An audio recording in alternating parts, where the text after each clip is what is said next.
So we are very happy to welcome you all, both in this really wonderful room here in Berlin Futurium and also on the online platform. If you can hear me now, then you already entered this online platform, so everything should be okay for you. On our platform, maybe you have seen, if not, I just tell you, below on the left side, on the blue spots, you may choose either German or English language subtitles. So if you want to use the subtitles, just use one of the languages there. The audience in the room has no choice. You have to, you have to watch to both, as you see here, English and German titles. So, but please bear with us and don't always watch that, because it's very interesting to see if there are little mistakes and then they are getting corrected. But here is the show, and this is just for your understanding. There are even more advantages for the online audience. The online audience can use the chat, give comments, and also ask questions. Also, you in the room, I have to tell you now, you have the disadvantage. You can only ask questions later to the panel if you use the online chat, which is very easy because all of you have this sheet of paper lying on your seats. And there's a code. You can scan this code and leave your message there in the chat. The chat is the upper box, and everybody can give comments or questions to the panel there. If you don't want to do that, just relax, listen to the panel, listen to everything, and you can later use our reception to meet the panelists and ask your questions. Also, there's another sheet of paper lying on your chairs that you can also use to leave questions that we will convey later to the panelists. So don't worry if you have questions, we will bring them to you.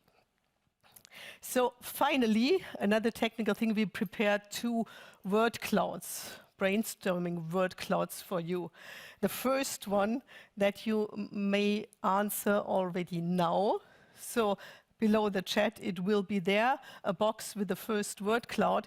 And in this word cloud for the online audience, you can just leave in one word, from where are you here participating, from which city do you participate. So later we have a look at that and see where people are joining from. But now let's finally start officially with our event on 25 years Mind-Band Treaty successes and challenges. And I ask and invite our director, Dr. Ines Kipfer-Didavi, to welcome you all. Thank you.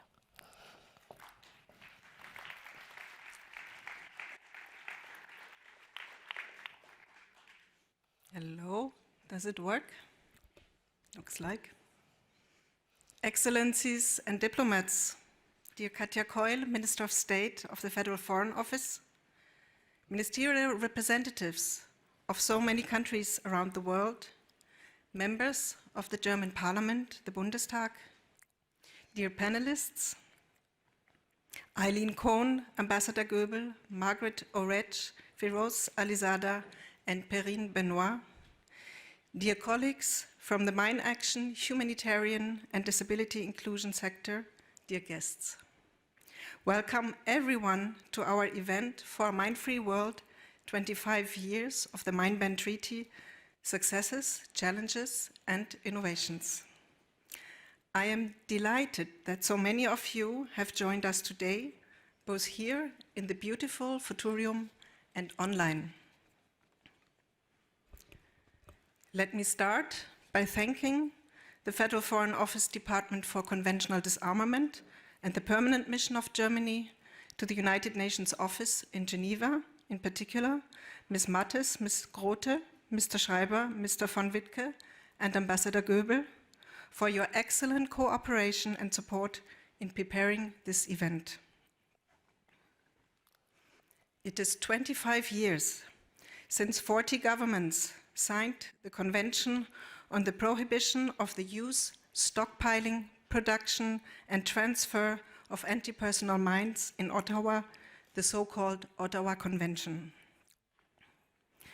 This convention is indeed an important part of our organization's history, Handicap International was a co-founder of the International Campaign to Ban Landmines, ICBL, whose tenacious campaign led to the adoption of the convention in 1997. And for this groundbreaking achievement, we, along with the other members of the ICBL, were awarded the Nobel Peace Prize also 25 years ago. Furthermore, in 2022, we are also celebrating the creation of Handicap International in a Cambodian refugee camp in Thailand 40 years ago. A triple anniversary. What a year. Supporting people affected by conflict, by clearing land contaminated by mines and explosive remnants, making it safe again for children playing or walking to school, for families living, farming, cattle grazing, seeking health care or transporting goods to the market, constitutes an important part of our work, as does joining hands with affected populations and landmine survivors to engage politically for their rights and for a mine-free world. We thank the Federal Foreign Office for its strong political support for the Convention and its implementation, but also as one of the most generous funders of mine action. I myself had the opportunity in 2019 to visit one of our demining projects in Iraq funded by the Foreign Office. Knowing the enormous danger of each single mine and the fact that this country, only this country, is contaminated by millions of mines, and not only this country, it was breathtaking for me to see our Iraqi deminers working centimeter by centimeter across the steep hill slopes of Kirkuk and Diyala areas. Tonight, we have an exciting panel of speakers. We'll be seeing a simulated demining operation and get a lot of information on the details of how to do it, as well as the 3D printing of a processes over there. All this accompanied by on-screen testimonials and followed by a reception. I'm really looking forward to all of this, and I hope we will succeed in making tangible both successes of the treaty as well as the manifold challenges ahead on our way towards a mine-free world. I would like to conclude by thanking all contributors and organizers. Dr. Eva Maria Fischer, whom you just heard, who is one of the co-founders of HI Germany and head of our advocacy department. By the way, she just returned from Dublin, from a conference in Dublin, at which 83 states signed an international declaration against the use of explosive weapons in populated areas, the so-called EVIPA Declaration. Another huge success. I thank the panelists and my colleagues who will demonstrate the demining and 3D printing. Not to forget Manuel Maya and In Kyung Kim as project coordinators, as well as the communications and advocacy teams of HI and the teams of Futurium and of Neumann and Müller, which have worked relentlessly over the last few weeks and months to make this event happen. Thank you and enjoy the evening. And I hand over to Eva.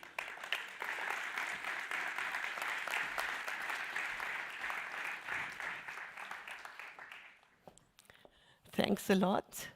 And I'm just standing here now to tell you I'm very honored and happy that Minister of State Katja Keul is here with us today to welcome you in the name of the German government. Please.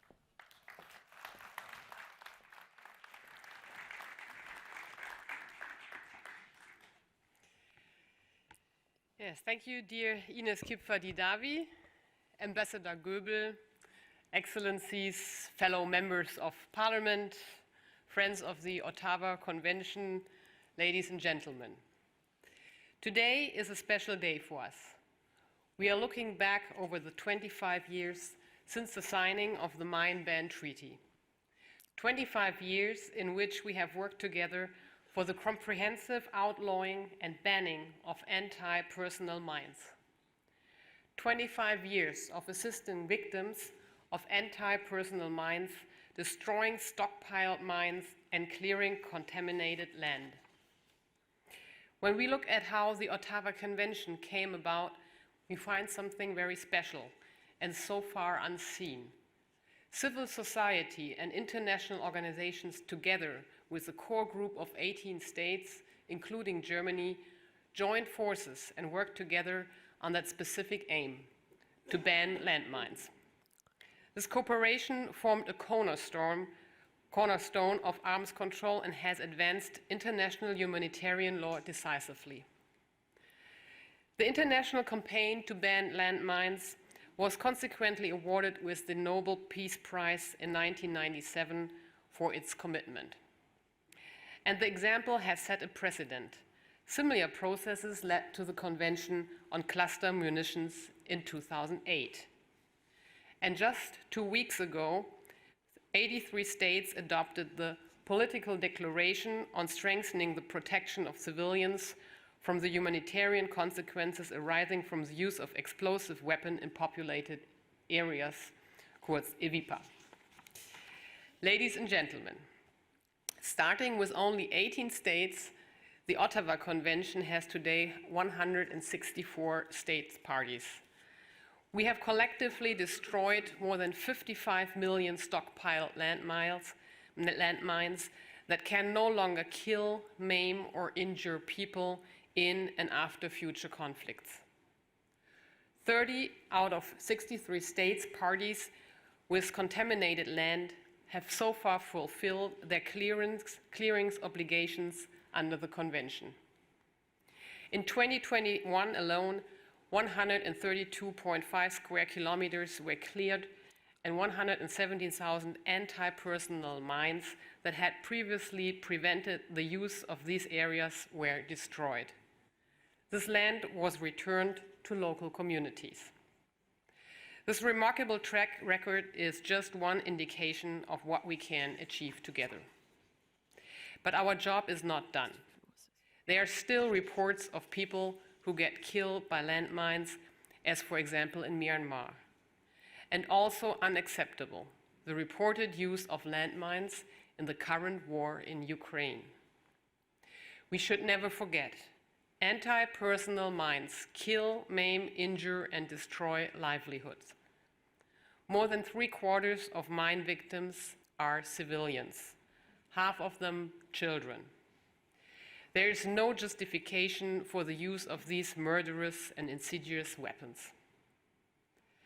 At last week's meeting of the states parties to the Ottawa Convention, we witnessed moving testimonies from mine survivors about the devastating effects for civilians when anti-personnel mines are used. We also realized that our ambition does not go far enough.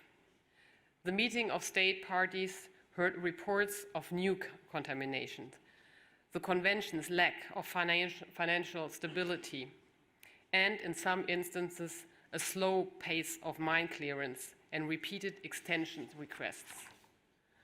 On the other hand, we also heard statements delivered by states parties and civil society organizations that remain committed to the goals of the Convention to achieve our shared aspiration of a mine-free world.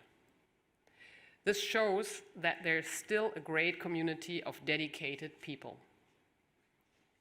They deserve our steadfast commitment. Germany has supported the Ottawa Convention since its inception in 96-97 and is strongly committed to its goals. Germany had destroyed its last stockpiles of anti-personnel mines in the month the treaty was signed.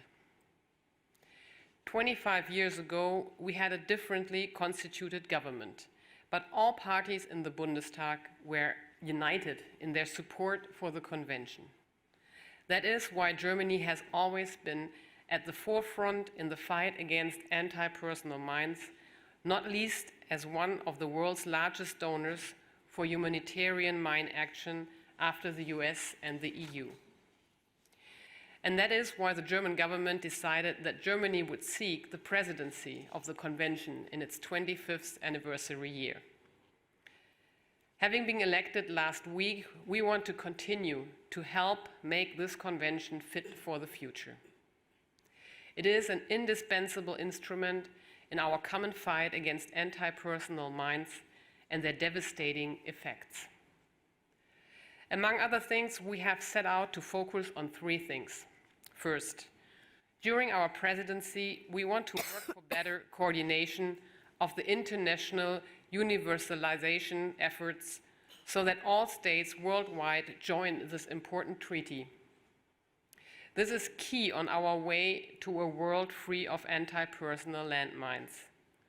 With 164 states parties, we have come a long way, but 33 states, primarily in Asia, the Middle East, the Caucasus, and Central Asia, are still outside the convention. Second, we also hope to achieve more effective cooperation between mine-affected and assisting states, which will help us to move more quickly towards the goal of a mine-free world. The German government will continue to support state parties in their efforts. Third, moreover, we would like to address a challenge that was largely unknown when the Ottawa Convention was negotiated, but which is covered by the Convention. Improvised anti-personal mines, IEDs, which are used primarily by non-state armed groups and which claim numerous victims in many regions of the world. To help affected regions deal with this challenge, we will take a closer look at three convention-related aspects of improvised anti-personal mines: clearance, reporting, and prevention. The German government remains as firmly committed to the Ottawa Convention's goal of a mine-free world as it was in '97. But then, as now, it takes our collective commitment, tireless civil society and international organizations, and a dedicated, active community of states parties. Progress is in our hands. We have achieved a lot in the past 20 years, but there is still much to do. I'm very much looking forward to the panel that will now follow, which will include representatives who played a decisive role in launching the convention in '97. I'm sure you will also be able to report impressively on victim assistance. Let us join together today in celebrating the successes of this groundbreaking humanitarian disarmament instrument. Let us be mindful of the challenges that remain before us, and let us work together to plan our next steps. I look forward to lively discussions and important inputs for our presidency. Thank you very much.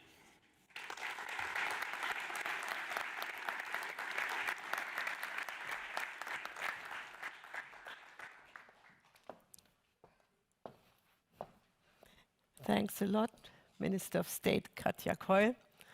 There was a lot of content already. Let's see if we can even add to that now.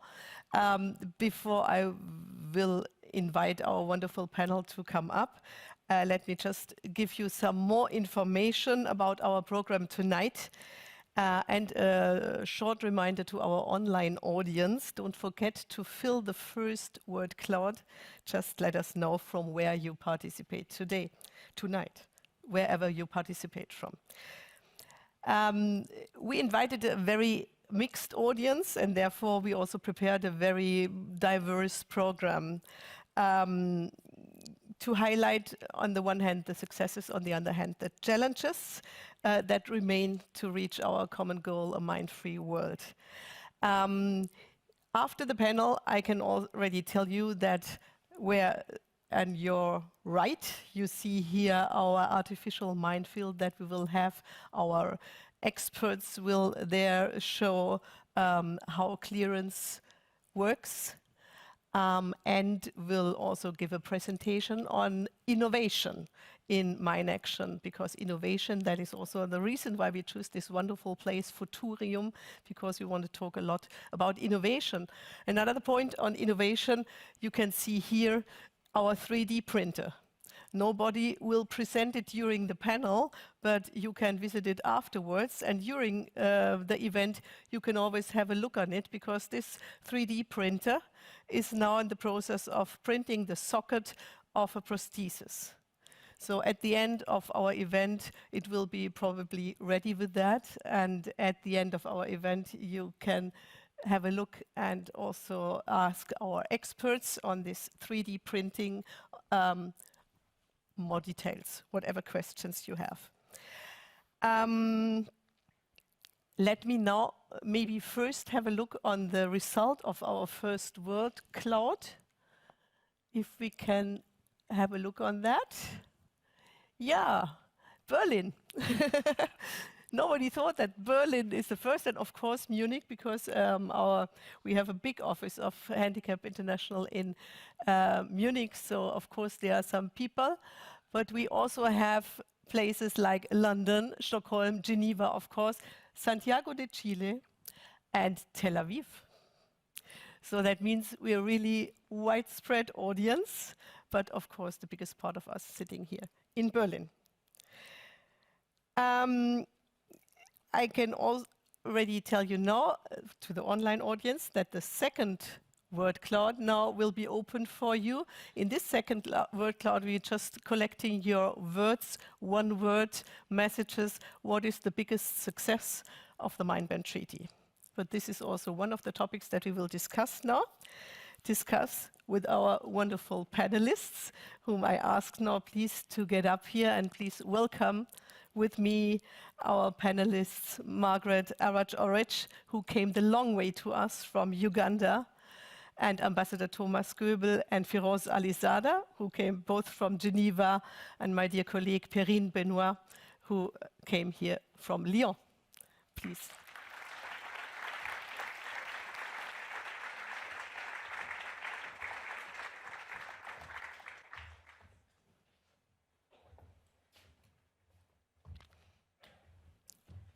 Have a seat.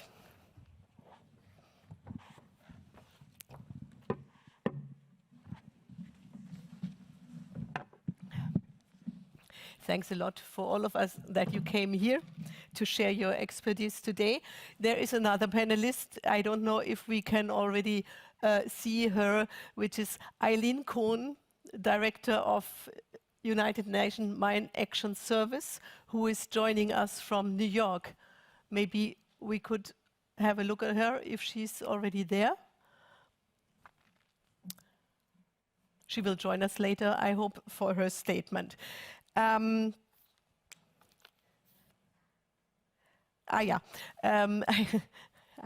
just had to have a look at that, please, to the online audience. I mentioned it already before, but I will mention it now during the panel. If you have any questions, use the chat and write your questions into the chat. And everybody in the audience here who wants to use the mobile and scan the code that we're giving there, you can also leave your questions there. And our online moderation team sitting there in the back will later on giving us the questions that came up. One of the panelists who were announced in our invitation is missing. Unfortunately, for health reasons, Thomas Gebauer from Medico International will not be able to join us here tonight, but he prepared a short video message for us. As you might know, 30 years ago, the international campaign to ban landmines was founded by 6 organizations, amongst them Handicap International and Medico International. And Thomas Gebauer, who was for many years director of this German organization, Medico International, was one of the personal co-founders of the ICBL, the International Campaign to Ban Landmines. So let us please now listen to his views, looking back to that time and taking stock. It's my pleasure to speak to you today. My name is Thomas Gebauer. I'm one of those who started the ICBL in 1991. At that time, every 20 minutes, a person has been maimed or killed by the explosion of a landmine. 25,000 people every year, mostly civilians. Women looking for firewood, children on their way to school, peasants cultivating their fields. In countries such as Cambodia, Angola or Kurdistan, millions of landmines had become a permanent threat to people. NGOs such as Handicap International or my own Medico, we supported people suffering from landmines by providing prostheses. Others started mine clearance operation, but we aimed at more. Taking a preventive stand for the benefit of people, we called for a ban of landmines. At that time, we have only been a handful of people taking the risk to call for an international campaign. Yes, it has been a risk. At that time, we didn't receive prizes or honors, but we had to face strong political headwinds. We have been accused to mix up politics with aid, to interfere in matters that are not our concern. But we remained firm. Soon we found further supporters all around the world. Soon we were 60 national campaigns all over the world with more than 1,000 initiatives and organizations joining the demands of the ICBL. I think one of the most important achievements the ICBL could achieve is that we managed to turn a military issue into a public one. Yes, without the pressure of an international public, the ban on landmines would have never been possible. I'm sure you can imagine how proud and satisfied we were when in October 97, 121 countries signed the Mine Ban Treaty in Ottawa. And then, shortly afterwards, we received the Nobel Peace Prize. This was really a great time, but we didn't only celebrate, we also confidently promised not to rest until all mines are cleared and all victims are rehabilitated. And thus the ICBL kept on. The landmine monitor was established, which started to monitor the compliance with the treaty. And we also assisted by the creation of the UN Mine Action Service, UNMAS, being aware that the clearance of mines and to cope with this crisis is a public task which states have to be a responsibility.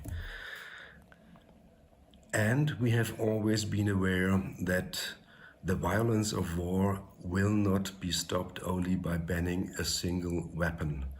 Thus it's great that other weapons have been banned, like cluster munitions, but we will overcome war only if the root causes are tackled, and this is the increasing social inequality, which is always been responsible to create violence and also the development of new weaponry. Yes, making the world a better place is still a huge challenge. But the ICBL can show the way how achievement is possible. The ICBL and the success of the ICBL points to the strengths of an international movement, and precisely this movement, this international public is needed if we really would like to get rid of this international crisis. Thank you so much for your attendance.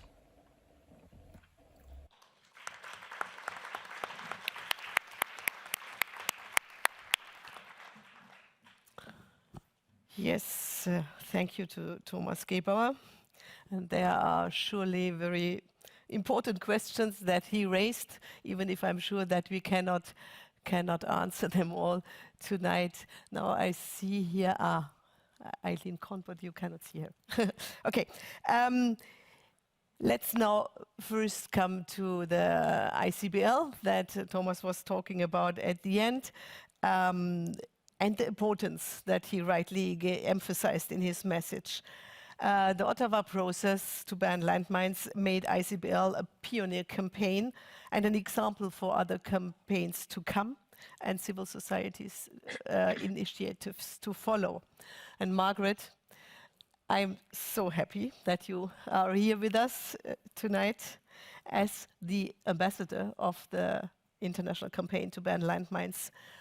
you yourself have made a very personal experience with landmines when you had an accident with a landmine and you lost your leg in the age of little above 40. Later on, you founded the Uganda Landmine Survivors Association in 2005 and became a strong human rights activist. 2014, you were named Woman Peacemaker by the Joan B. Kroc Institute for Peace Studies. And 2018, you were awarded the European Union Human Rights Defenders Award. So congratulations for all this important work. How do you organize yourself as a survivor? That's what you would like to talk us, and what is the focus of the work of these survivor organizations, like you having one in Uganda? And maybe you could also share a little bit more about your own experience as a survivor of a mine accident. And of course, as you are here as the ambassador of the ICBL, mainly, you will tell us a bit more how survivor organizations build a part of this important campaign and how this campaign works to get this kind of success that they reached. Margaret. Thank you. It's on. Thank you very much, Eva, for the invitation. And a big thank you also to the government of Germany, also for taking up the presidency of the Mine Ban Treaty. I'm Margaret Orech, a survivor from Uganda. Maybe just to talk about what it was at the time when I got injured. From being a survivor, the journey I took from being a survivor to an activist, it's a very long and difficult one. But on my side, when I compare it with the survivors from other areas, theirs is much more difficult than mine. I had a bit of education, so I was able to overcome some of the challenges on my own, and a little bit with the support from friends and family. The survivor groups that I went on to form came about as the experience that I got when I was in the hospital. I realized they needed someone to talk with them. I was hospitalized for about 2 months, and when I was in the hospital and I was able to move, I moved from bed to bed because nearly everyone in that room were amputees. And I would try to encourage them that there is life after all this, even though I wasn't able to convince myself that there was life. But indeed, I eventually got to find out that there is life after an injury with support. You can't do it on your own. And as survivors, we can't do it without government support. We can't do it without the international community support. Most of our governments, where they are survivors, have inadequate rehabilitation facilities. And rehabilitation is one of the biggest challenges that survivors face. I have used prosthesis since 1999, and today I'm wearing my 15th prosthesis. And these are not cheap. They are very, very, very expensive. And for a survivor in the rural area who may even want to have it, may not even be able to access where these services are provided. The survivor groups that I went on to mobilize gave some of them a hope, because I found I could not be everywhere. I mobilized them from district to district. To date, we have like about 14 survivor groups. And also within the ICBL, that was the same thing that was echoed from among the among the states that were affected by landmines. Various survivor groups were formed, and these survivor groups are the ones that were able to come forward and give the states an idea of what they are going through. People would maybe assume that I need a wheelchair. I don't need a wheelchair.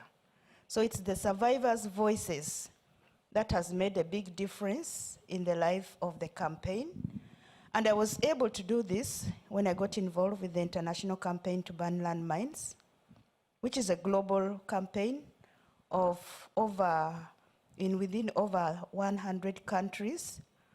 And the membership are composed of people in diverse areas, in the area of health, disability, in the areas of, some are doing social work. We have also the survivor groups. We have also people dealing with other humanitarian issues, just to mention but a few. But also the ICBL couldn't have done all this alone. The biggest allies they had were the states, and then the international agencies, such as the International Committee for the Red Cross and the UN bodies. And all these ones coming together, working in a collaborative manner, has made the ICBL to be successful. Yes, they were the peer in initiating the campaign, but without the intervention or the involvement of states, and the states also, without the pushing and intervention of ICBL, each one had to complement one another. And that's how we have moved, and that's how today we can be able to celebrate the 25 years. Yes, a lot has been done, but a lot still needs to be done. A lot more still needs to be done until we see a world free of landmines. Still continue. Thanks a lot, Margaret.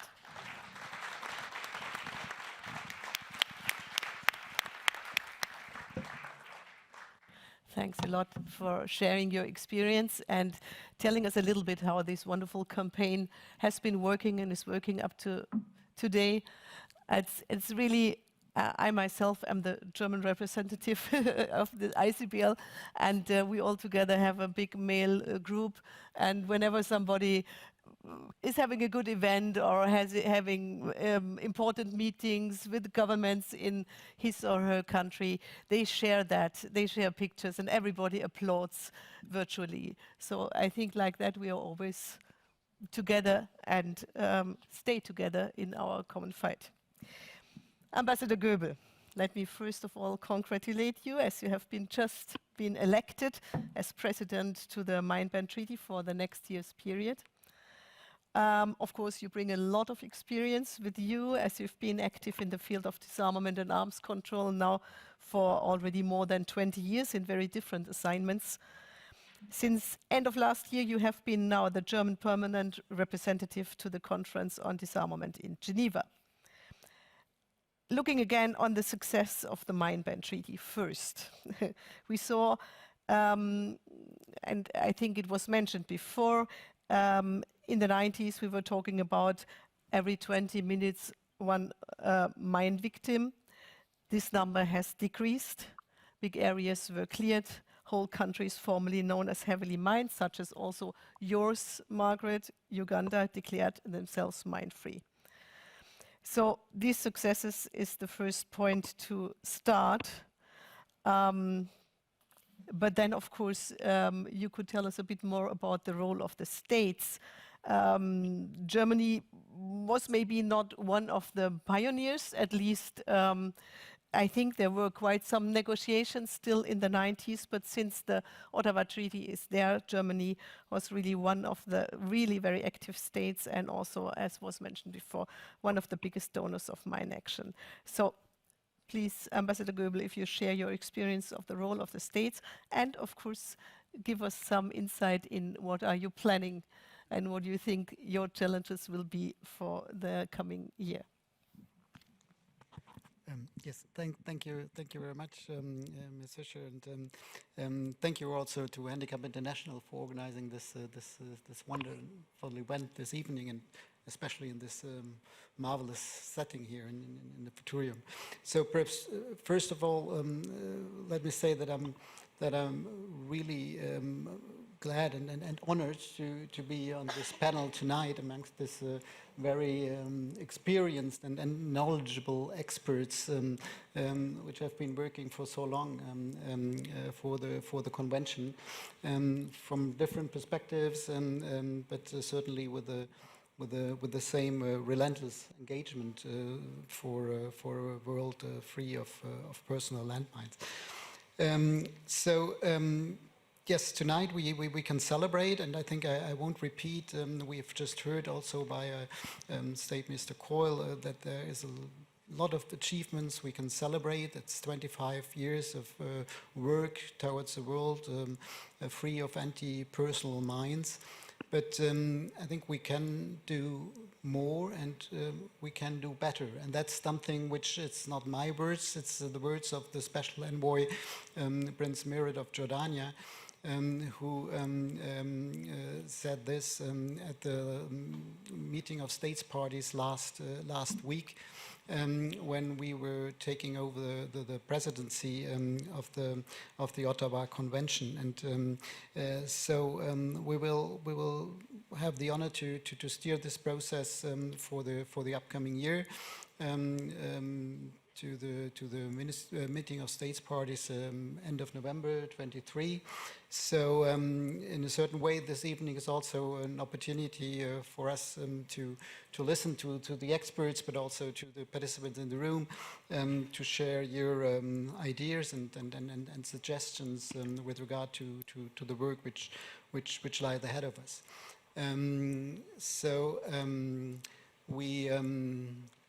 We are now 5 days in office. It's not too long, but we are certainly not starting from scratch. As we've heard, Germany is a long-lasting supporter of the Ottawa Convention, and if I may say, we were there from the beginning, and I think we were even one of the states who formed the core group 25 years ago, leading to the signing. So and we remained such a staunch supporter, as you mentioned, as one of the biggest donor, but also when it comes to the engagement in different offices.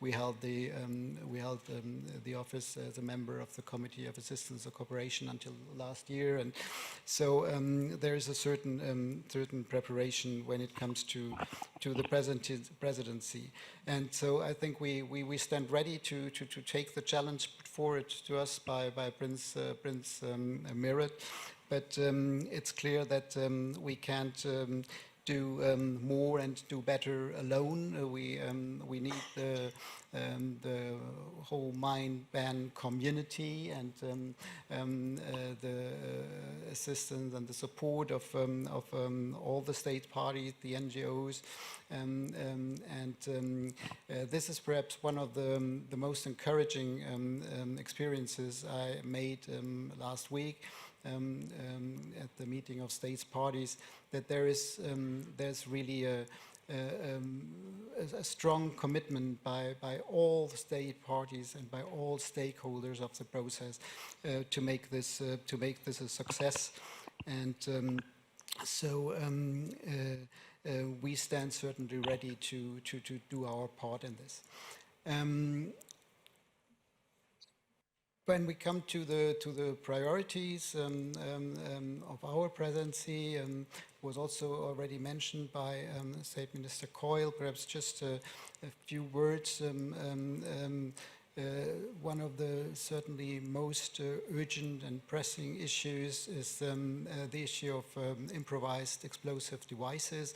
This is something which we have put high on the agenda, and it is also something which we have to address because it's part of the work plan of our convention, the so-called Oslo Action Plan, which we have to make progress on in the run-up to the next review conference, who will come up in 24.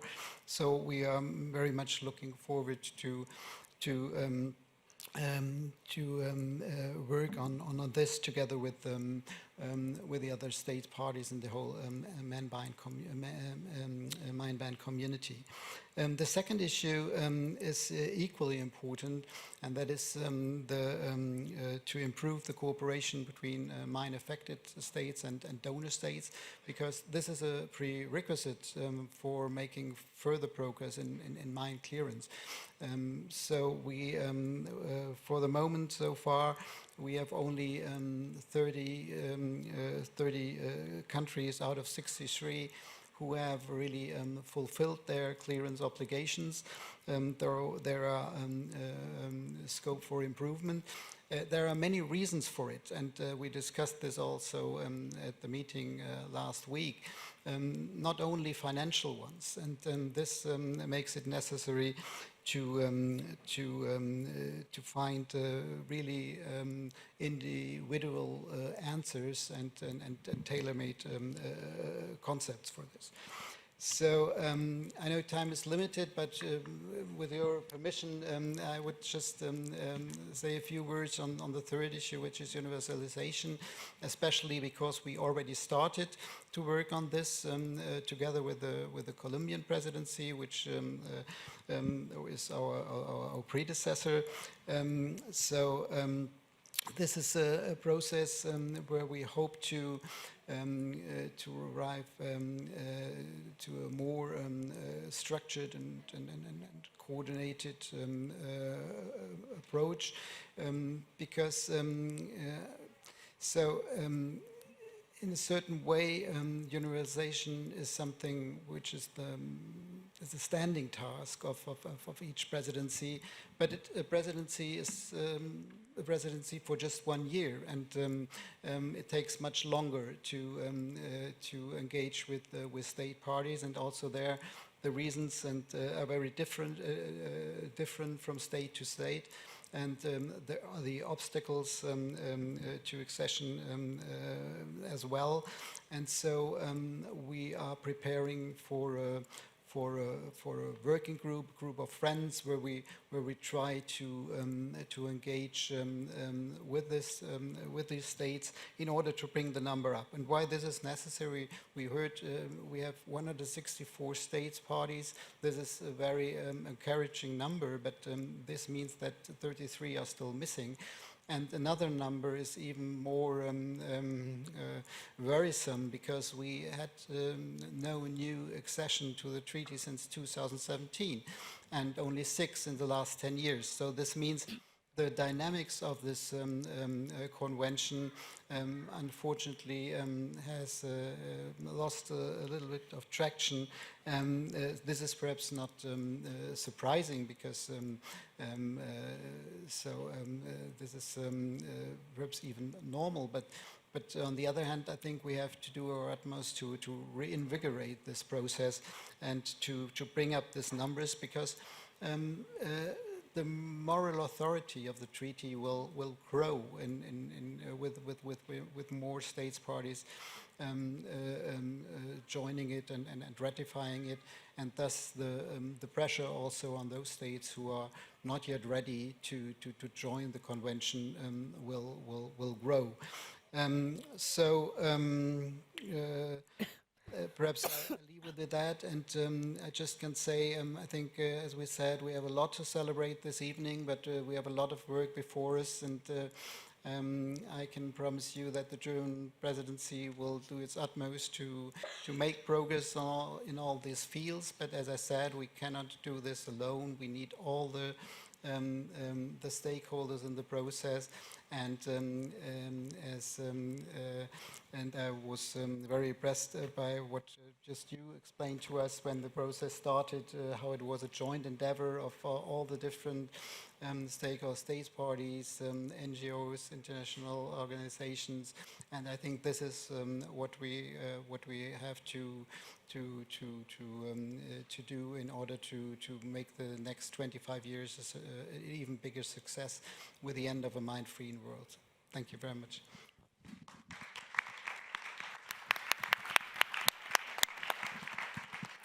Thanks a lot, Ambassador, for sharing this and sharing some points about what you're expecting as big challenges for the next presidency that you right now started. We will help you a little bit this evening. So event is also meant to collect input for the German presidency, input from your side or from the panel side. But let me just remind the audience, online audience again, on the right side down you see our survey, and in this survey you can leave your message to the German president. What is the biggest challenge that should be taken up by the states parties and their president in the next year? And of course the audience on site can also join in and use the sheets of paper you found on your seat later on and leave your message there. Leave it then in a letterbox that we have put next to the 3D printer. Just to remind you of that. And don't forget, online audience, the second word cloud. Without, of course, stopping to listen to our panel, our next guest can sure tell us more about a very pressing issue also, and one of the biggest challenges. Even if all minds will have been cleared in the world, still there remain the victims who will still be alive. And Margaret told us what this means and which kind of support these victims urgently need. Let me remind that the Mine Ban Treaty was the first disarmament convention that contained measures to assist the victims of these weapons. It reads the treaty text that states parties do their utmost in providing assistance for the care and rehabilitation, including the social and economic reintegration of mine victims. So this is an important part of the treaty. Please note just that if we use the term victim, the word victim, this is used as a legal term that is related to the rights defined in this kind of treaties. So let's come to victim assistance, Firoz. You yourself have made also very, very different personal experiences related to landmines. You're coming from a highly affected country, Afghanistan. Like Margaret, you survived an accident with a landmine and lost your one leg. Later on, you worked in the field of disability rights, humanitarian mine action, victim assistance with different organizations, for example, Handicap International, and also the UN Mine Action Service. You have been campaign organizer at the international campaign to ban landmines for quite some years, and then you started to join the implementation support unit of the Mine Ban Treaty, where you're working up to now. So I think maybe you are the only person that is related to the topic of landmines from so many different perspectives. So I think you could talk to us for hours. But as you know, I just give you 5 minutes. Yes, but I'm sure you can tell us in these 5 minutes a lot about the position of victims. They should be at the core of the treaty. Is this the case? And what do they need, and what is needed to improve in the work of the states parties? Thank you very much, Eva. Let me start by thanking the Handicap International and the government of Germany for inviting the implementation support unit of the convention. Madam Minister and Mr. Ambassador, ladies and gentlemen, happy anniversary. It's a very special year and a special day. Also, we celebrated the International Day of Persons with Disabilities last week. So there's a lot to celebrate. I know what I'm going to show you. Perhaps I will repeat a little bit of what has been said, but you will also realize why we are so proud of this convention, that we keep repeating this great achievements so far. Of the 164 states that have joined the convention, that includes every state in the Americas except Cuba and the United States. That includes every state in sub-Saharan Africa, every member state of the European Union.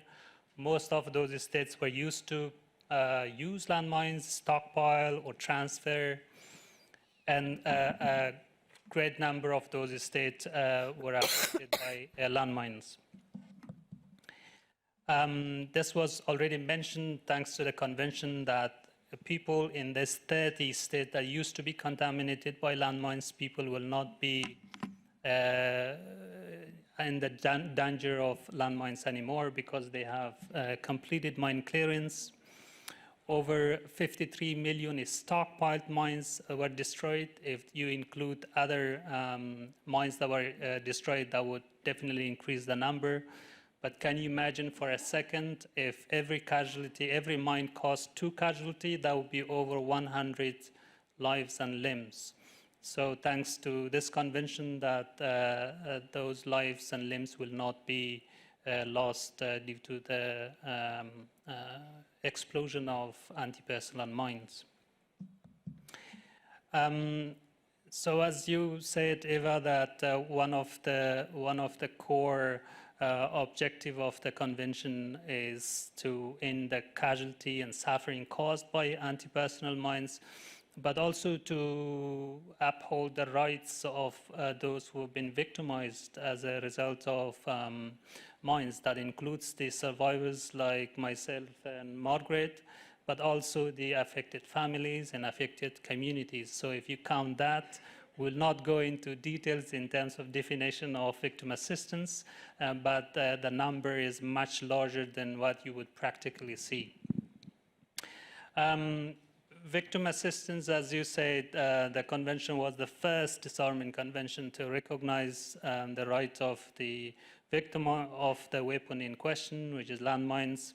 And there are over 30 states parties to the convention that actively implement and report on victim assistance, providing assistance to mine victims. A couple of more numbers. There are 117 of the state parties that have reported developing their own national legislations that to domesticate the convention and to make sure the convention is well implemented. And some of those legislations, or most of them, includes also penal sanctions, which is very important. As Ambassador said, that a great a part of this convention, which is built by, is the cooperation and assistance together with organizations such as the Handicap International, that has created such a strong norm that even those states that are not member of convention would not dare to use landmines or trying to respect the prohibition of landmines. So in terms of the victim assistance, to answer your questions, and it's difficult to summarize in a few minutes what are the needs of the victim assistance, because that really depends on each state. And each state are in different state of development, different economy, different structures. But I would highlight a few of the important needs of mine victims that I personally, work with a lot of states parties to the convention, but also from my experience in the past and from the report that are provided by the state parties. And that includes that access to first aid, pre-hospital care, to primary health care, psychological support, peer support, rehabilitation, psycho and economic assistance. These are the common and obvious needs, and perhaps that's whole victim assistance. But what would be, I think, is important is also that we have to highlight and that there are some areas that significant progress have been made. Although Margaret mentioned that rehabilitation is still remain a challenge, but at the same time, from the reports that are provided by the states on the implementation of victim assistance, physical rehabilitation is also one of the tangible and measurable progress that have been reported. Pretty much all the state parties to the convention that the report on victim assistance have reported having some level of physical rehabilitation services available. But this does not mean, obviously, that physical rehabilitation objective has been achieved. What would need to be improved? Again, it's a very, we'd really need to take a targeted approach, but things such as the national capacity building, strengthening of the capacity of national organizations, national victim assistance, focal points, coordination. These are the key aspects that would strengthen the implementation support mechanism in order to make sure to pave the way for provision of tangible services such as employment, healthcare, and so on and so forth. Oops, the clicker doesn't work. Maybe that's the participation and inclusion of mine victims has been in the core and the center of the convention. I mean, the fact that Margaret is sitting here and representing a global campaign is one of the indication of the progress that has been made, but obviously there's a lot more needs to be done. Overall, currently what the state parties to the convention has been taking is as an inclusive approach.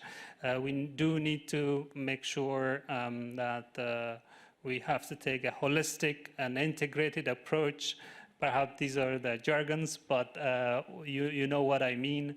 If you cannot look at one part of the problem and not the rest of the problem. This is the inclusive approach is now being undertaken by the state parties, and I think we just need to continue to expand, increase, and step up these efforts. Thank you.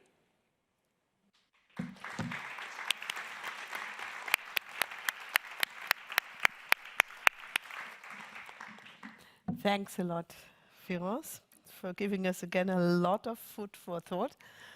Ambassador Goebel is noting already. Now let's go to New York and to an important UN service. We are very happy that we have today with us the director of the UN Mine Action Service. Good afternoon, Eileen, to you in New York. Eileen Cohn is the director, as I said, of the United Nations Mine Action Service. And you, Eileen, can look back to an impressive career with experiences in UN peacekeeping and special political missions in 7 countries. You also served as UN headquarters in various positions. And now you took over this very important position.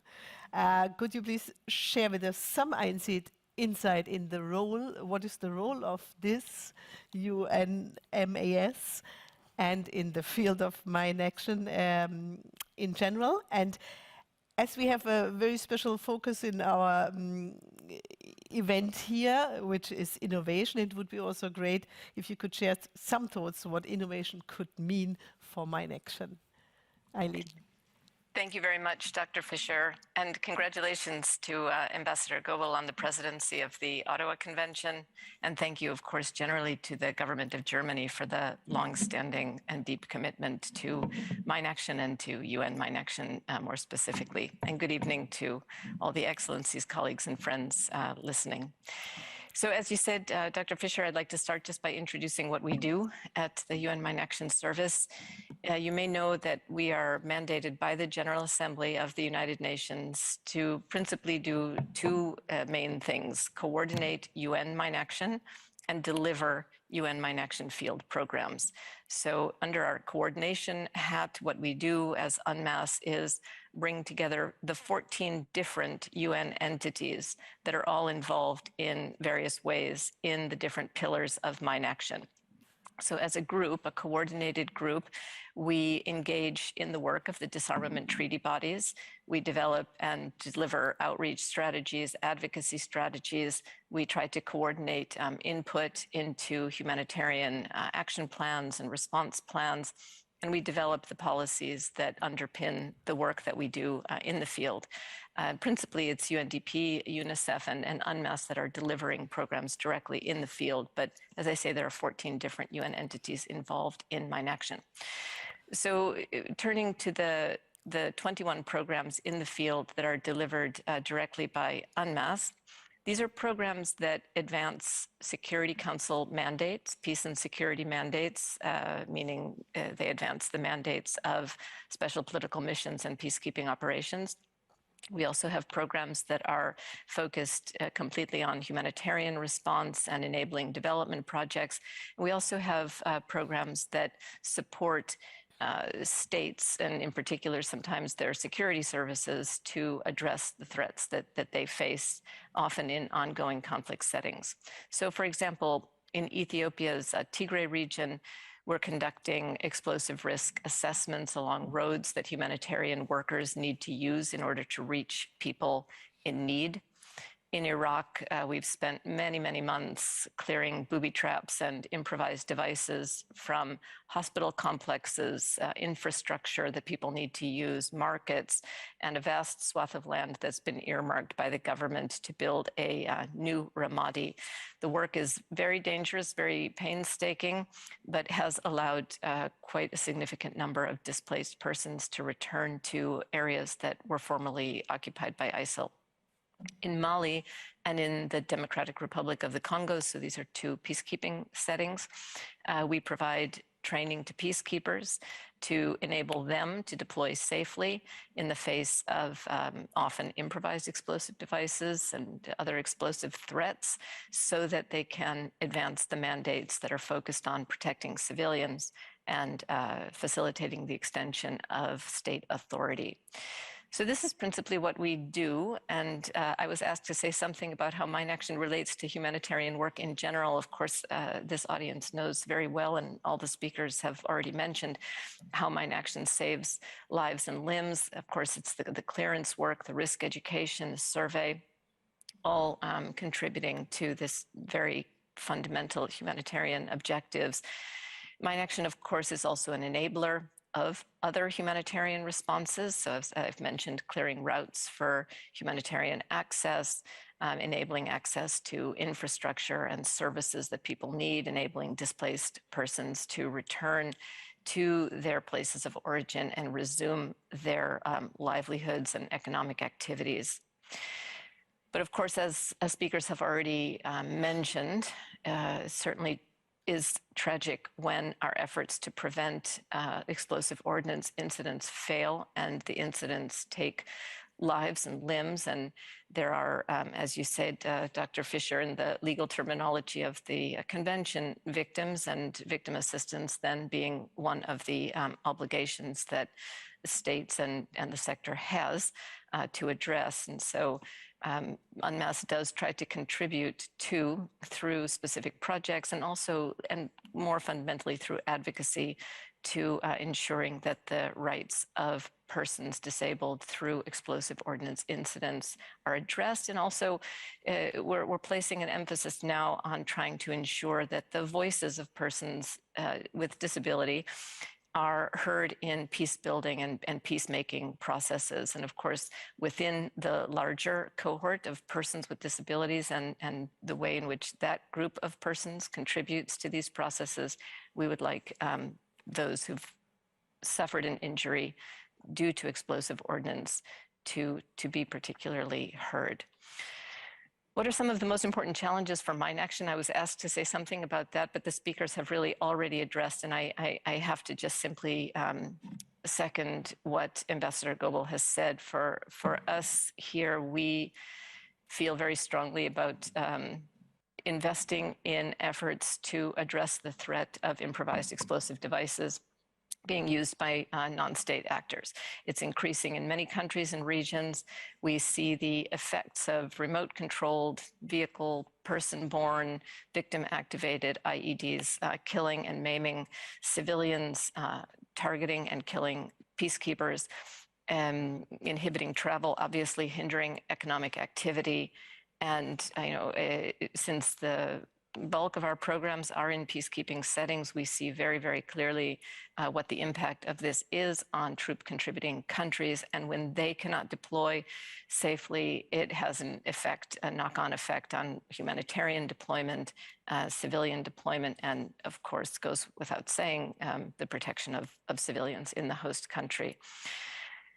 So in the face of all of these challenges, of course, it's always heartening to look at what the sector is doing to adapt and innovate, and it is a very innovative sector. So we've learned a bit through experience about how better to engage local communities and local individuals in the work of mine action. And we're trying harder to train and equip people in the affected communities to actually carry out the work. There's just so much that they know and can be the agents of change in their own communities. And of course, injecting funds into affected communities can often bolster and helps to sustain fragile economies. We also are very much involved in the governance structure that produces the international mine action standards. It's an innovative and evolving regime that is widely recognized, widely respected, widely adhered to, and evolves to address challenges that arise in the sector. And many, many countries have adapted the general standards for their own national use, underpinning the work that they're doing to address contamination at home. So I believe that governance structure and those standards constitute one of the innovations that we could be very proud of. But of course, then to close with innovation and a challenge, we do try to continue to innovate to address the threat of improvised explosive devices. But this really remains the challenge that I'll close on. The tactics of the non-state actors continues to change. They're using an ever increasing and changing range of precursor materials. Many of the materials that they use are household items, extremely difficult to regulate. We're talking about, clothespins and cooking pots and devices that come from commercial mining that are legitimately present in the country, but obviously being diverted for illegal and life-threatening uses. So it's quite a big challenge to keep evolving and innovating to stay ahead of the rapidly changing technology and tactics used by groups that are increasingly deploying these devices. I'll close there and look forward to hearing the rest of the remarks of the panel. Thank you very much, Dr. Fisher.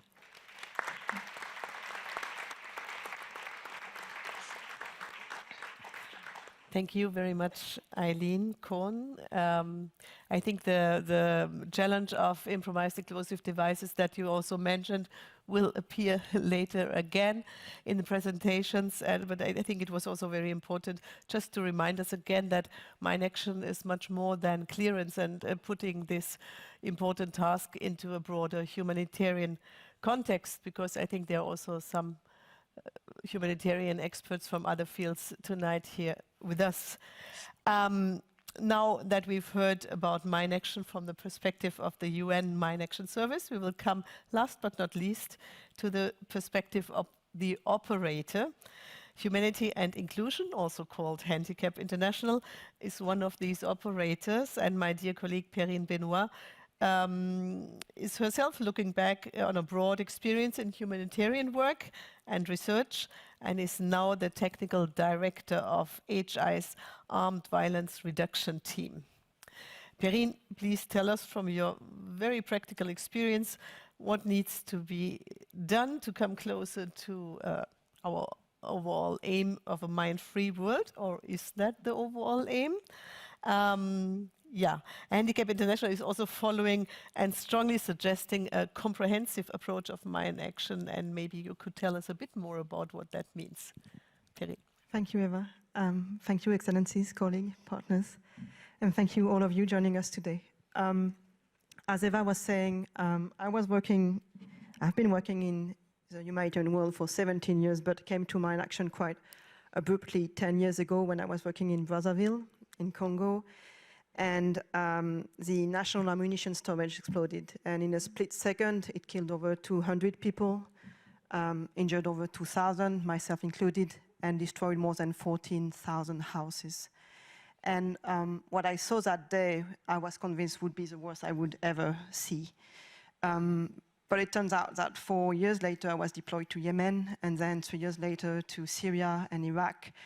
And you see a level of destruction that are not the results of accidents, but ongoing daily bombings to fight and wage wars, but also to terrorize civilians that would be trapped in between combat lines. At HI, we've been working on clearance for the last 32 years, and we are currently in 28 countries trying to address the wide impact, and thank you again for those testimonies of explosive ordnance on civilians. So you were asking me, how can we finish the job? We talked of finishing in 2020s and 2025. Some are even daring to say 2030. You said 15 years. How can we do the job? And sometimes we start to wonder, can we even? I think an important shift to have is to try first and foremost to make sure that civilians can live safely and with dignity despite the contamination, looking at the people before we look at the weapon, and then try to work towards a mine-free world.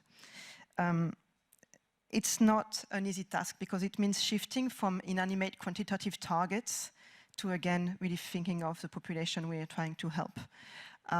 I can clear many square meters in a day in a minefield, but if no one lives nearby, it's not a priority. So it's a very complex work of negotiating, making sure that we are people-centered on the daily. It is a big task.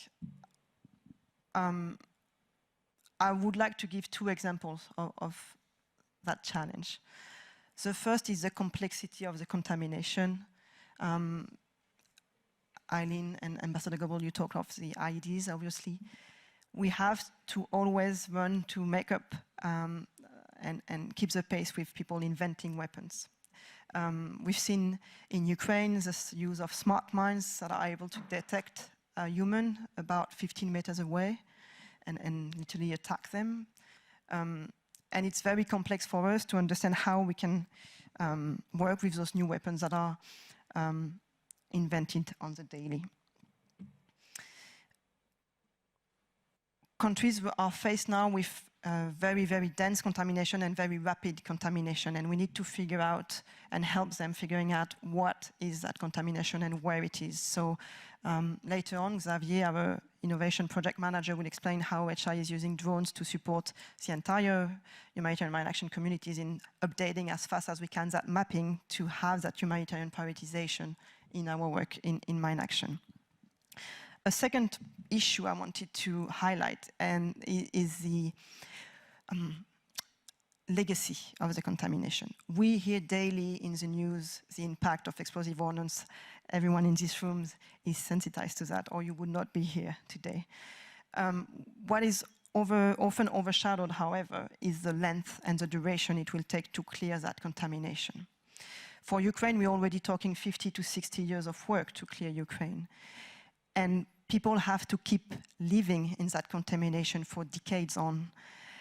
Raqqa, Sana, Mariupol, those are not dead cities. People keep living, and because they keep living, they keep taking risks. And we need to adapt our work to that reality.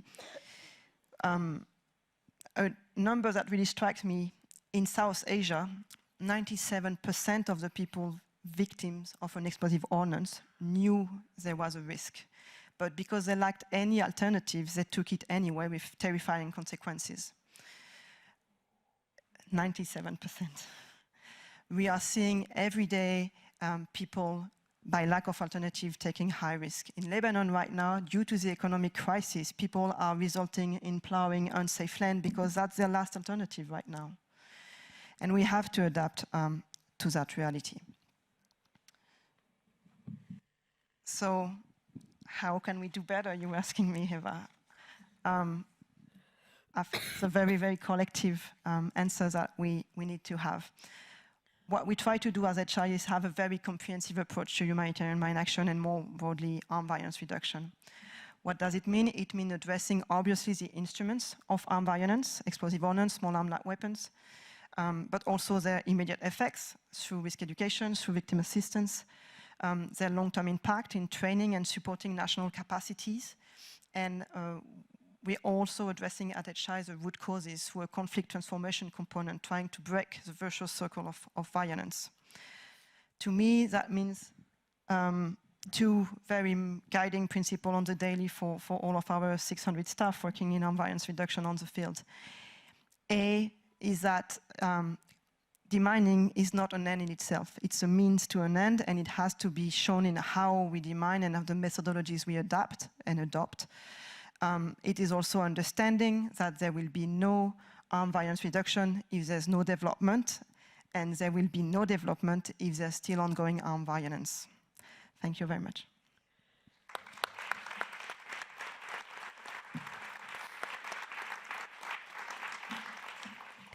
Thanks a lot, Perrine. Now I have a real moderator problem, a very normal one. We are 20 minutes ahead of the time that we are having.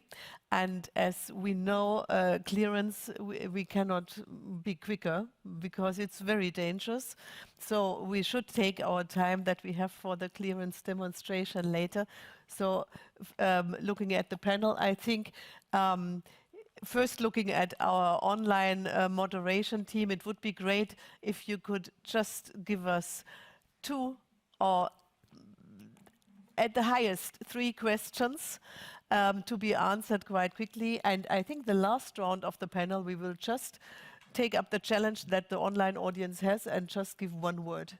So the last round of the panel was meant to give the biggest challenge remaining, and I think we will reduce it to very, very few words. But first now, let's have a look to visualize a bit what we are talking about, to a very short film with messages from different affected countries that were brought to us.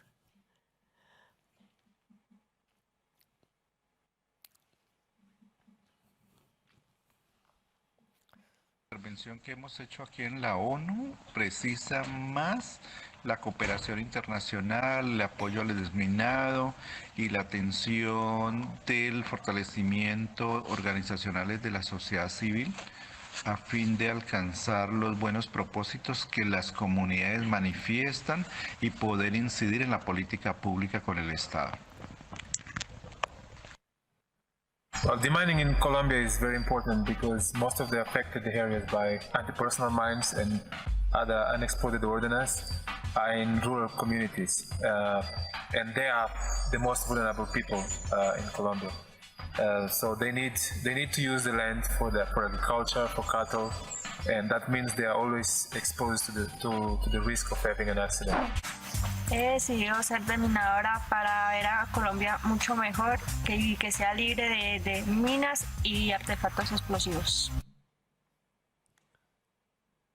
De la localisation, il est important d'avoir un appui financier, technique et institutionnel des autorités nationales, ainsi que de répondre aux besoins de formation et développement des compétences du personnel national.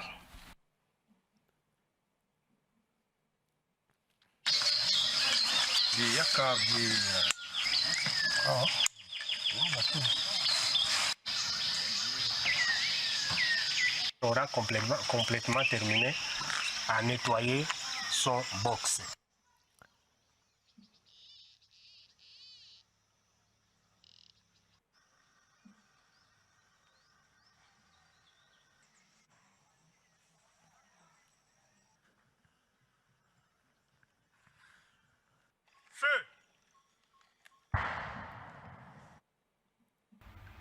Now, such widespread use of improvised explosive devices presents a clear humanitarian impact that has the potential to pose a long-term problem.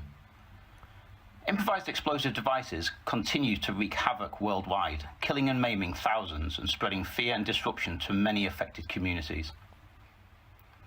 While on the face of it, many of the skills applied to humanitarian mine action are transferable to IED clearance, the latter poses a much higher level of threat.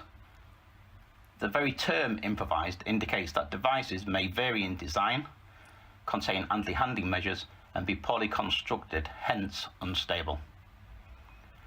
Although some types of IEDs may be easily tackled by humanitarian mine action operators, others present enormous challenges, requiring both a high degree of training and advanced technical equipment.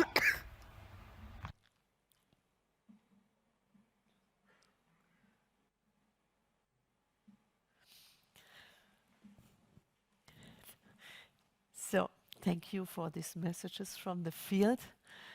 And now we have the chance to listen to the questions to our panel. Veronica, could you tell us what the audience was asking?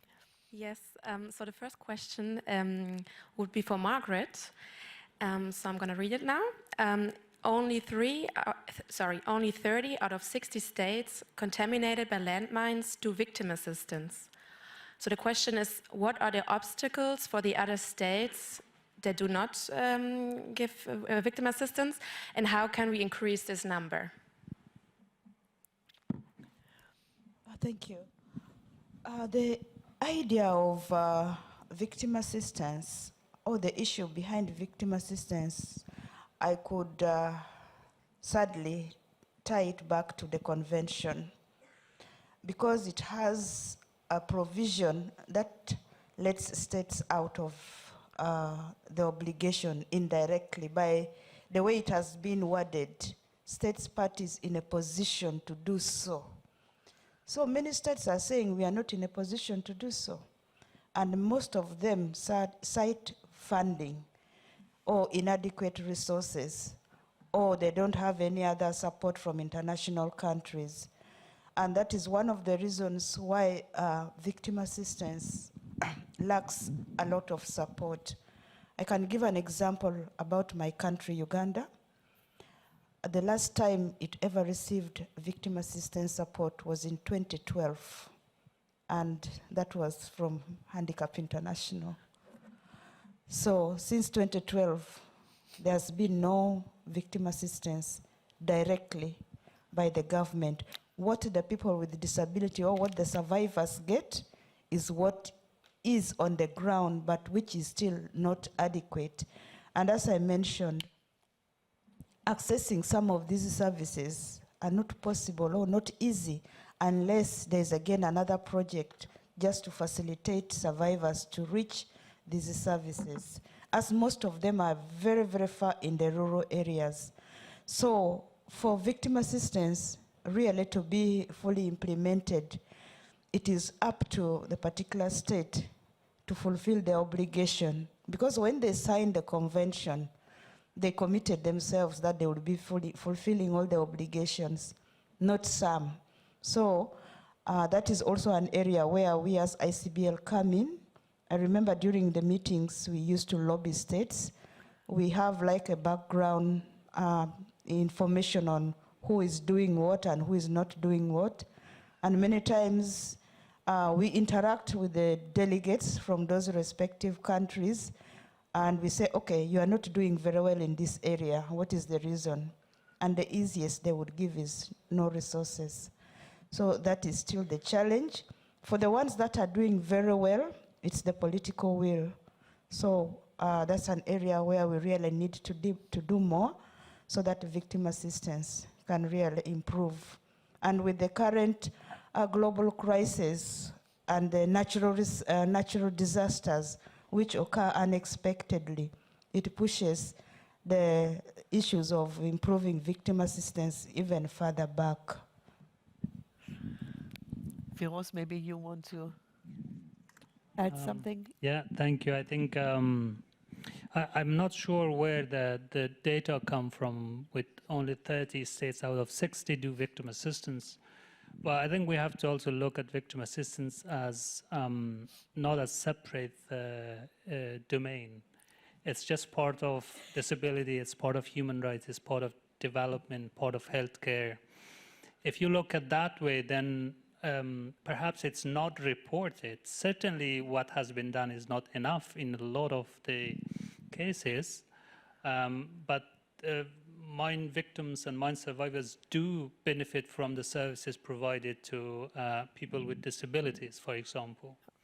We need to increase more assistance and more efforts, especially in rural and remote areas.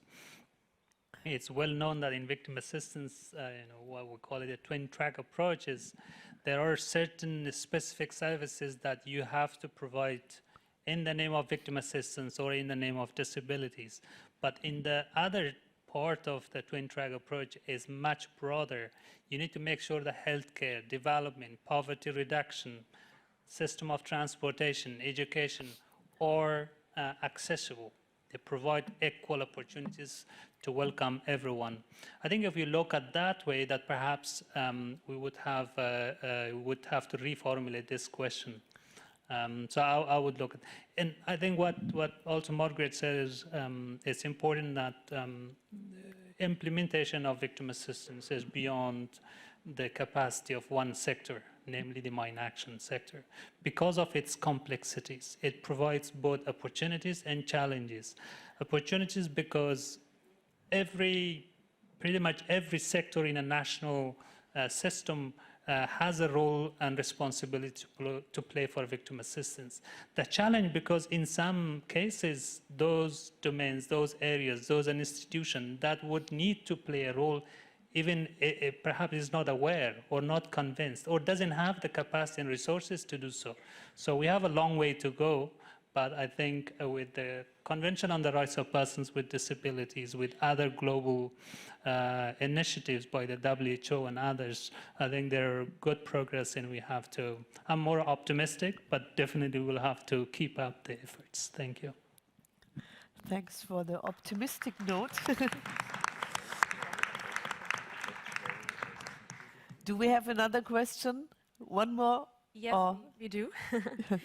Yeah, and this question would be for Perrine. So the question is, which technological innovations could be employed to speed up the slow process of manual demining? I think we'll have testimonies right from Xavier, who's leading that within HI. But first, there's not just manual demining. Technologically speaking, I would say obviously mechanical clearance, use of UAVs to support mapping, use of sensors to pinpoint more precisely where the contamination is and to ensure we have safer deployment. We'll be able also to show you how we are using right now body cams to make sure that we have the most accurate information as to what we are looking at. We are all looking, all HMA operators are looking at investing on artificial intelligence to see if that can support the surveys. But I think the biggest innovation that has happened already, and I thank Eileen for the way she explains that innovation is also in the processes, would say to shift from clearance to land release. What is the difference? We're not here to just clear square meters. We do surveys to make sure we are investing the clearance capacity where it is most needed to be more efficient, financially speaking, because we are of quite high confirmation. At least we are looking at suspected hazardous areas, and we're trying to make sure we are sending clearance capacity in the confirmed hazardous areas.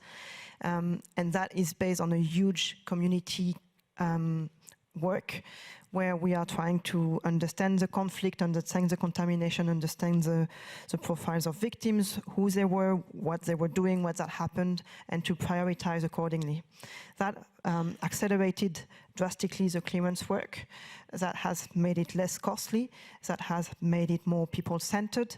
So I think that's a key innovation that we need to continue, again, shifting from the quantitative target of weapons destroyed and thinking of the people and their quality of life and dignity. Thanks, Perrine.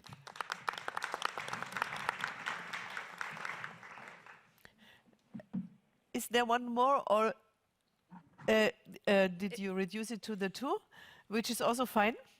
Fine for me. Okay, maybe Eileen, if you want to add to what Perrine just said, because innovation was also part of your topic.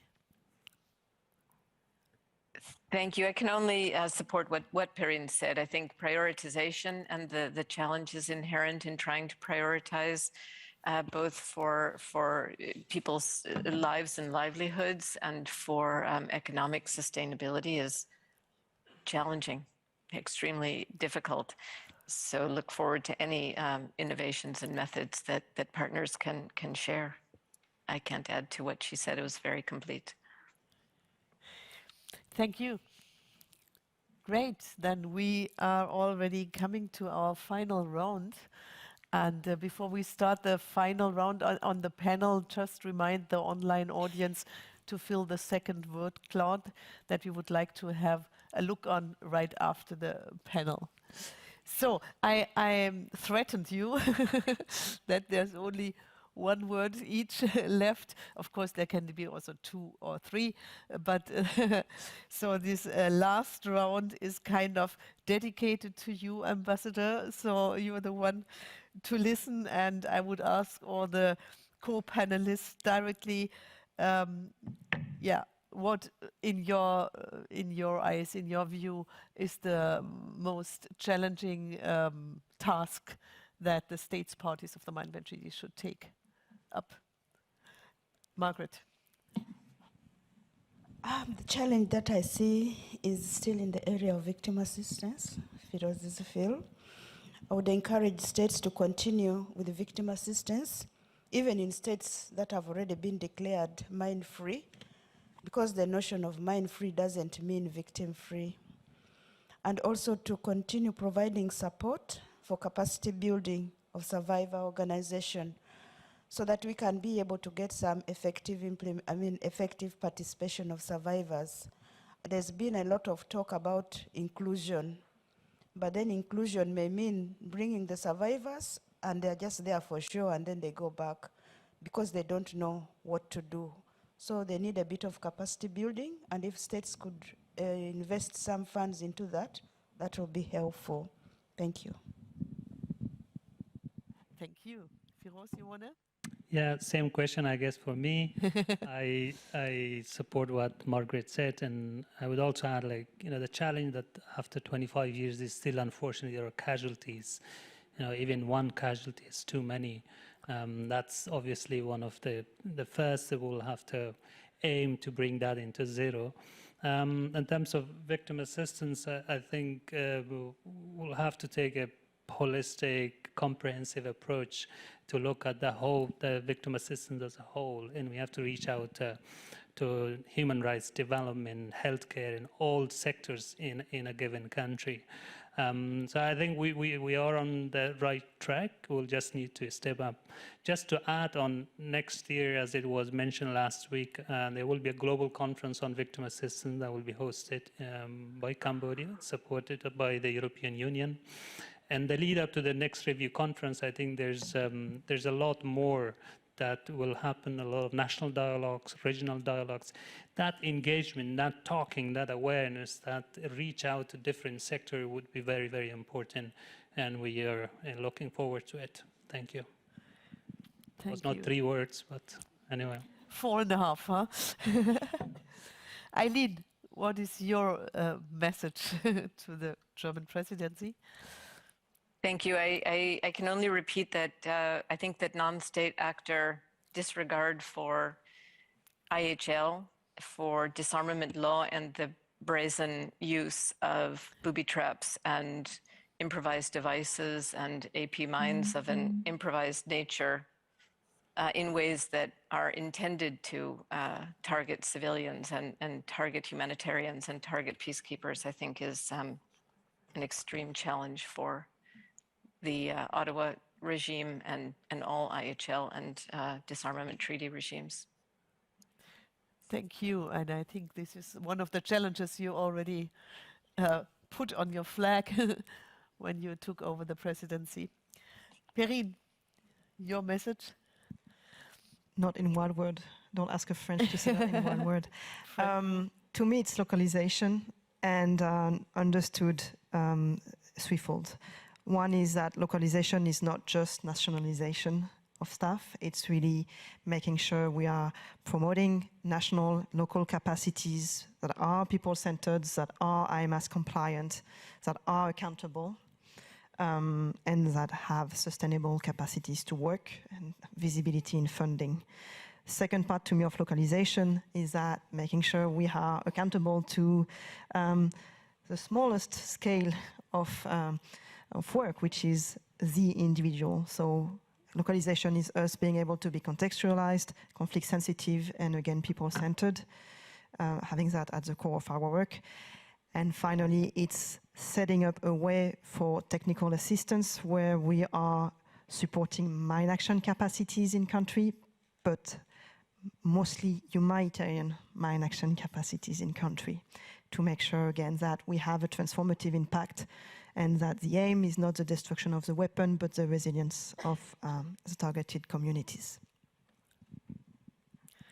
Thanks a lot. And now, Ambassador, you have the final words.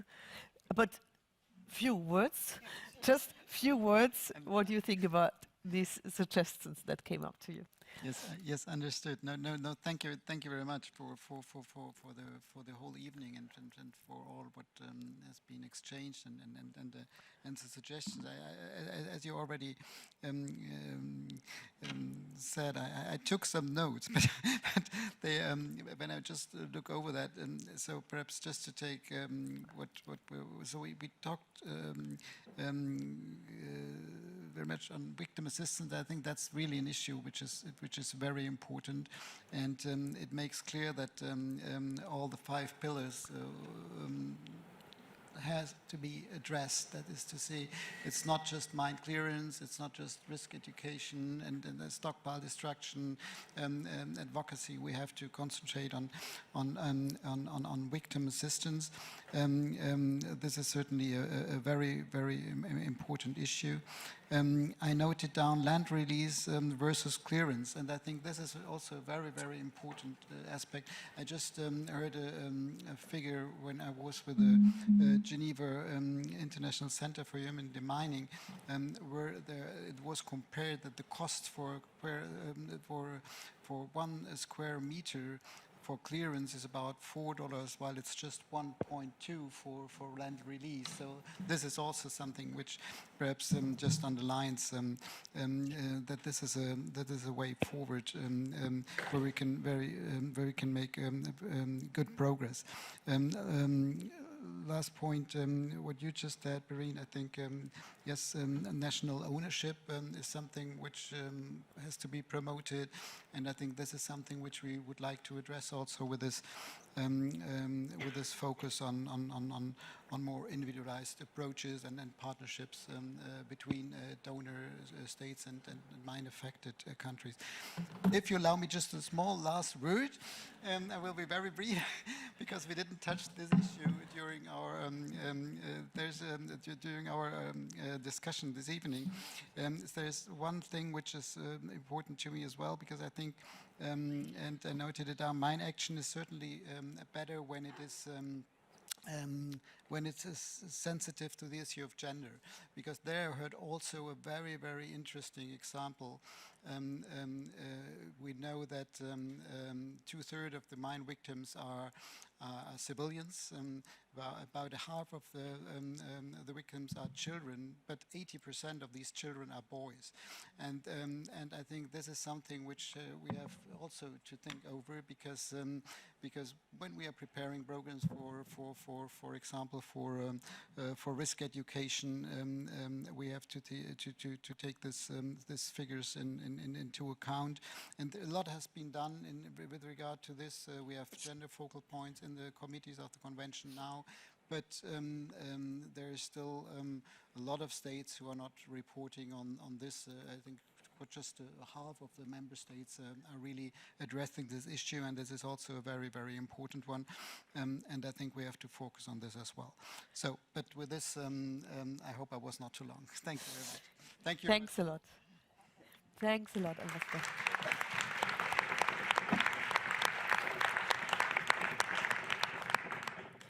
So at the end of this panel, maybe let's look together to the point where we started from, the successes, maybe we can have a look at our second word cloud and see if our online audience answered our question in one word. What is the biggest success of this mine ban treaty? And we see here less victims for sure, reduced production, role of civil society for sure. Very important, interesting answers. We let them here while we take a short break. We were thinking about 10 minutes, maybe 8. Now it's 10 to 8, so latest at 8 o'clock sharp. Please be here again, because I think everybody is waiting for the clearance demonstration. You don't want to miss that, even if Germany will start soon to play, but that's not of any interest for us as long as Gary Toombs is there to show us his clearance demonstration. So please come back latest 8 o'clock here. Thanks. And again, sorry, a big applause to our wonderful panel.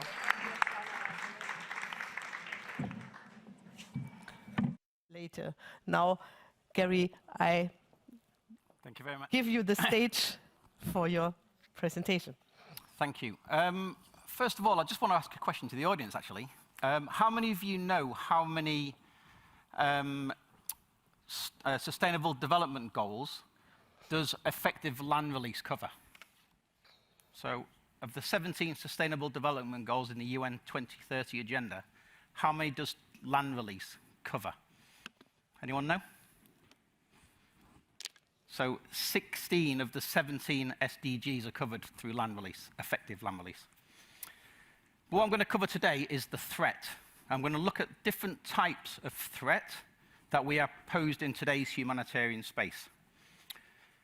What I've got laid out in front of you and into the minefield is a number of types of mines and a number of types of IEDs. So what we have is, the first type is blast mines. Blast mines, by their very nature, is going to cause an explosion.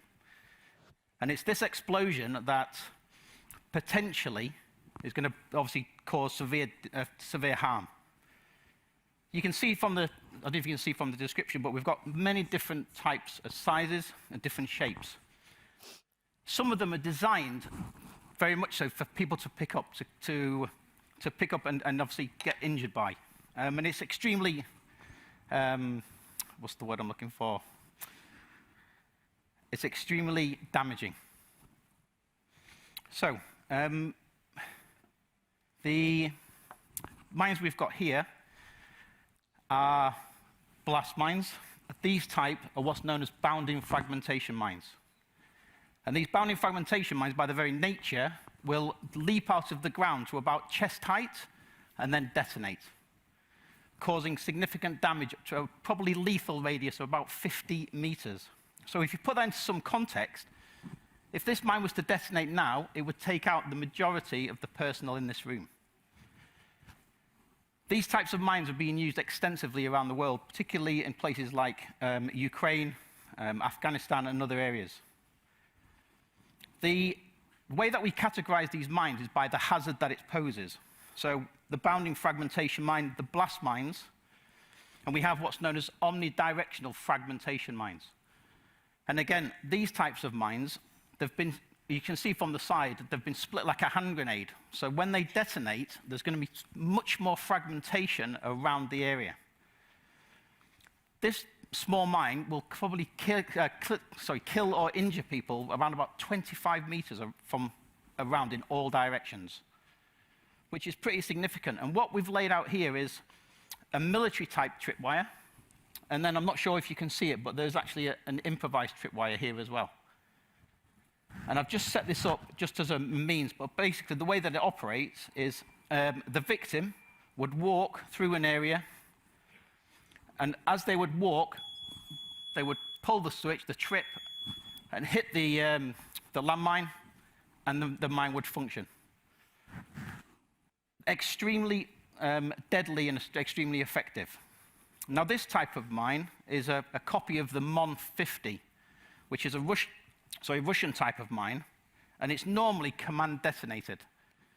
So the person will normally wait until the person they're trying to injure or kill, or they've got the maximum kill area, and then they will detonate it by command. Now this command, it will, as they see from the direction, it will normally take out about 50 people 50 meters with a 45-meter spread. So that's basically everyone in this room up to the lectern would be either killed or injured. And that's pretty significant when we're looking at demining, because we need to look at the safety of our operators and the safety of the public. What you'll see on the table now is moving away from the anti-personnel mines into the anti-vehicle or anti-tank mines. Something that I just wanted to reiterate about the anti-personnel mines, that in Ukraine, there's been at least 6 different types of anti-personnel mines used in 4 of the oblasts that's reported so far. Some of them have been manufactured as recently as 2021, and using not what we're terming now as smart mines, where they've got computer chips inside, where they can sense seismic human activity, jump into the air and kill people within 16 meters. So extremely deadly and extremely smart. And again, it causes a huge problem when we're looking at clearance activities. Moving on to the anti-vehicle mines, as you can see just from the sheer size, we're looking at much more explosive content. Now, these can be purely explosive with a minimal fragmentation charge. Can be made of plastic, wood, or metal. This one would normally contain around about 7 kilograms of explosive. Oh, that was close. And this one is the M15, covers about 10 kilograms of explosive. So as you can imagine, that's a significant amount, and it's designed to destroy vehicles or, in some cases, because they corrode, they can be initiated by foot, by personnel, causing absolutely catastrophic injuries and death. What you've got here is obviously some of the mines as they are made. And what I'm going to show you later on in the minefield is how they have been, or how they corrode and how they're hidden in an area. Makes it extremely difficult for us to detect. Moving on, we've got submunitions or cluster bombs. And again, you will see from the different array we've got, and this is just a fraction of the type of mines we have. But these mines, these cluster munitions, come in every shape and size, and they're designed, some of them will self-destruct after a certain time, but many of them, up to 30%, will remain on the ground in the battlefield. Long after the war is over, these 30% are causing catastrophic injuries. The problem is that they're dropped from the air, which means that they're not all on the ground. So some of them are on top of buildings, on top of in trees and in bushes. So they're extremely hard, especially when some of them have anti-disturbance fuses, which means that we can't even move them. Moving on quickly, we've got obviously explosive remnants of war. Rockets, grenades, mortars. The issue that we're having is that when these munitions are fired, if they fail to function as designed and they're sat on the battlefield or sat in the humanitarian space for a period of time, they're being repurposed and used in improvised explosive devices or in booby traps. And this is a huge problem which was mentioned previously by Eileen and Perrine, where these weapons of war, it's an ongoing cycle of violence. If we cannot clear these items quick enough, they're going to be repurposed and reharvested for use elsewhere. We have got some documentation. I knew it would get me. We have got some kind of documentation that we use for both risk education, but also for identification. This is currently being digitized as an application, and I think Xavier is going to talk about that a little bit later. But it's from Lao, and again, it's been free and distributed to all mine action operators free of charge. Now, moving on to something that has been obviously in the news, and it's very much at the heart of everybody's agenda is the use of improvised explosive devices. Now, until around about sort of 2016, 2017, improvised explosive devices were the responsibility of a state or a military, and it was not really a humanitarian action. But because they were made in such huge numbers, we couldn't deal with those amounts of, they couldn't deal with that amount of improvised explosive device contamination, so it moved into the humanitarian space and operated ourselves. Now, very similar to landmines, IEDs can be victim activated, so they're basically like improvised victim mines. And again, I think that this one here is one that's been used in Colombia extensively. Very simple. It's using a water bottle and a syringe and a washer and a little connector. And as this part is buried in the ground, all you will see is the top of this syringe here. And as the unsuspecting victim is walking, the mine detonates. It's an extremely simple and minimum metal anti-personnel mine or improvised explosive device. To make things worse, what we found in Colombia is that they've started using wooden doweling and a wooden plank on top because they know that our detectors can only detect down to a certain level. So once the plank or the piece of wood is pressed, it then presses the dowel, and again, the mine functions. So we've got victim activated. We've also got remote control or radio controlled, which we heard again from Eileen. Very simple. It sends a signal to a receiver, transmitter. Once it's sent, the bomb detonates. Very simple. You can use it and incorporate into garage door openers and things like that. Very, very simple to make. This one I'm going to cover. Again, the explosive charge, or the main charge, can be any size. One recently we had in Syria was 31 kilograms in size. Absolutely massive. I don't know if you can see the shrapnel, but nails, bolts, everything we call scrapyard confetti. It's got a very simple power source. This would simulate the detonator, and it's got a safe-to-arm switch. This is just two saw blades, hacksaw blades. And when somebody comes in and steps on it, the mine would detonate. So it's an extremely simple process of making it. They are using the resources that are available to them in their homes, in their shops. And as you said, you cannot stop the sale of hacksaw blades or pegs or bottles of water or syringes. So they're using what they can around them to great effect, to maximum effect. I think one of the saddest things that we've come across, again, for all mine action operators, is when when children are targeted, civilians. What we have here is just a simple toy. It can be moved. However, if it's picked up, it will detonate. And again, they've packed it full of explosive, plastic explosive. I don't know if you can see that. A very simple power source, some shrapnel. This would signify the detonator. And again, it's just a very, very small micro switch or mercury tilt switch. So they place on the ground, they would arm it, and then an unsuspecting child or civilian would come along and detonate the bomb, obviously causing maximum effect. And you can imagine in that little toy, there's a lot more plastic explosive than there is in the anti-personnel mines we discussed. So this is the problem that we're facing in today's humanitarian space, which kind of leads me on to this demonstration. We've got three areas which are simulating our environment. So we've got an urban area, and I think you saw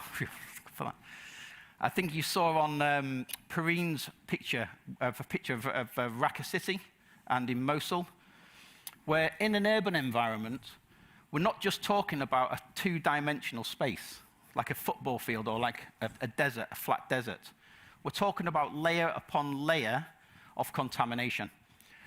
Now, the problem is when the fighting starts, the buildings collapse, partially or completely, which traps the contamination inside the rubble itself. Not only that, we find secondary hazards. We have cadavers that are still wearing suicide vests that need to be dealt with. We have different types of ordnance. We have toxic industrial chemicals. We have confined spaces. We have the risk of collapse. And as Perrine mentioned, these rooms, these cities are being lived in. So in order for us to clear them, there is always the inherent risk of an explosion. And sadly, it means we have to evacuate areas, close roads, potentially, obviously, reducing the socioeconomic, what's the word I'm looking for? Currency of that particular sort of place. So again, we have to it's a very, very slow process in how we can clear these types of environments. This environment is just going to show you a very simple area. It's got a couple of bits of urban furniture, a fridge, a bicycle. We have different types of contamination. So we might have cluster munitions, a strike. We've got the fighting, so we've got explosive remnants of war. And we've got potentially booby traps and improvised explosive weapons. Now, looking in this little area here, and I'd invite you later on to come have a look, there is 7 explosive weapons in this area, just in this section here alone. When we're clearing them, we are looking for any signs, or what we call ground sign, to determine whether or not, what type of threat we're looking for, whether it's improvised, or whether it's cluster bombs, et cetera, et cetera. I don't know if you can see this, but there's some bits of wire, there's bits of tape, which is a good indicator, sawdust. All these things, transferables, discardables, any kind of evidence to suggest that improvised weapons have been used. That combined with cluster bombs, different types, and of course explosive weapons. And everything is a threat. A tin of biscuits, as you open it, it detonates. So very simple on a little bare switch. But again, something that size, again, potentially would not only just kill the victim, but potentially cause more collapse of the building. Again, trapping the deminers, et cetera, et cetera. So it's a very long process. And if you look at this area here, say 2.5 meters by 3 meters, that would all be the land that we could actually release back to the community. So when we're looking at square meters as a measure of how successful we are in clearance, it's not very realistic. It's not realistic at all, because we've probably cleared maybe 5, 6, or 7 times that same area. Moving on to the desert. Again, what we have is an environment you think would be much easier than this urban environment, but again, there is different types of threats. The desert moves. The sands shift. And with it, the level of the sand, where the mines were initially, may be 1 meter, 2 meters below where it is now. And then a sandstorm will happen, it will move, and then we can see the mines. The next day, they've disappeared. Not only that, the mines migrate with them. And with climate change in the environment and flash floods, areas that are not contaminated now potentially will be in the future, where this sand mass is moving this contamination through. So we need to know what level, or where was the sand when we first started? What level was it at? Because if we don't know that, there's no point in clearing the first top 13 centimeters, because we're not going to achieve anything. I don't know if you can see on here on the camera, but we've got a PMR fragmentation mine, omnidirectional fragmentation mine in the grass. And just joining it across, there's a tripwire. I don't know if you can see that. But again, it just shows you the difficulty with a body armor, a visor, the sun, the environment, the weather, tiredness. Can you see it? Yeah. Okay, again, so it's extremely difficult to see and to deal with.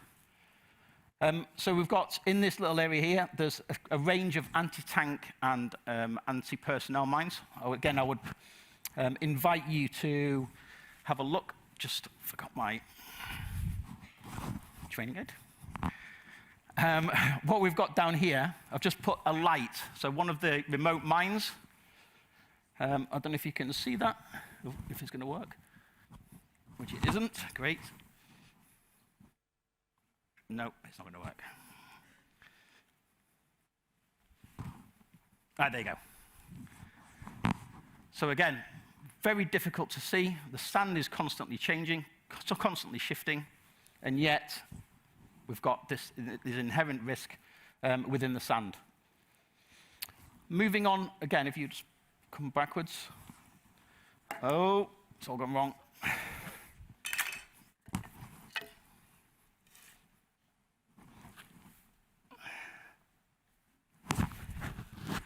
Okay, so what we've got now is an environment which is trying to simulate a rural environment. Places like Colombia. What's happened is the deminer, the protective gear that she's wearing will not protect her from every threat. It's basically designed to a certain standard, or a standard, that will protect her from around about 200 grams of explosive, like an anti-personnel mine, to the face, to the neck. Her main arteries are brachial arteries and her femoral arteries, and basically keep it together. Anything larger than that, it's not going to do a great deal. But as we've mentioned, the deminer that's clearing, there is also deminers working 25 meters away, and potentially that will save their life. You will also notice on her face, a camera. Now the camera is attached to a body-worn camera on her back, and it leads to a feed that we've got, a live feed, where we can see exactly what she's seeing. What we've got in this area here, it's simulating a cleared lane, and I don't know if you can see the MON 50 at the back. That was what's known as targeted technical survey. If you keep going to the back, so by the rock. No, that's not it. But basically, there's a landmine at the back, which is what was called his targeted technical survey. We know where the mine is, or we know where the threat is, so we're going to set a clearance lane to that area to save time and money. On the way to that location, she's identified an anti-personnel mine. So what she's done is she's stopped. I don't know if you can see it. Anyway, you can see afterwards. But so she stopped, placed 2 cross pickets, which basically means that she's closed the lane. And what we're looking for is any ground sign, any dips in the ground, any tripwires. We first of all obviously look with the eyes to see if we can see anything out of the ordinary. We can then feel, again, depending on the threat, whether there's tripwires. And then it's a case of using the metal detector, if we can, to search for any metal anomalies. Now, as you can imagine, something in an urban environment, there's no point in using a metal detector because the amount of rebar and metal that's in there is practically useless. So it's all visual, hand by hand, inch by inch, or centimeter by centimeter clearance. If you just come across a second. Again, what we've got is just some, depending on the threat, we've got bigger armor or better armor, body armor, which will protect us a little bit better than this one here. But we have to weigh up the weight and the weather, the protection it provides, and the environment, because the deminers are going to be extremely hot, working and operating in environments, particularly in the desert or in urban environments when we're trying to climb up over certain areas. The orange box that you'll see actually is what's known as a mobile broadband kit, and it will provide our deminers with a secure Wi-Fi network that they can operate anywhere in the world. So we can put SIM cards in it from any country. It will detect the strongest signal. It's linked to our body-worn cameras, and we've got a live feed from what the deminer is seeing to the control room, and also to further afield to our operations room, either in the country or even out of the country. Now, this is an innovative technology that we're trialing at the moment in 2 countries. The idea of it is not to check up on our operators. The idea is that it's making their job safer, because we could deploy one deminer in the minefield and another one sat watching the screen, seeing and potentially identifying hazards which that deminer may not see, that ground sign. In addition, it can be used extremely well for training. So we can record to the cloud what's happening. Once we've reviewed that training, we can then speak to the operator and say, what was your thought process? What were you thinking at this point? And again, unfortunately, with this job, it is inherently dangerous. If there is an accident, then potentially we can look at what happened, what were they doing, which potentially could save lives later down the line. What I'm going to do now is pass you over to Xavier, who's going to talk a little bit more about innovation. But, as I said, what I'd like you to do at the end of his presentation is to come find me, come have a look at the mines and the improvised explosive weapons, see how many mines and UXO or ERWs you can see in these different scenarios, and then point them out to me. And please come and have a chat. So thank you very much.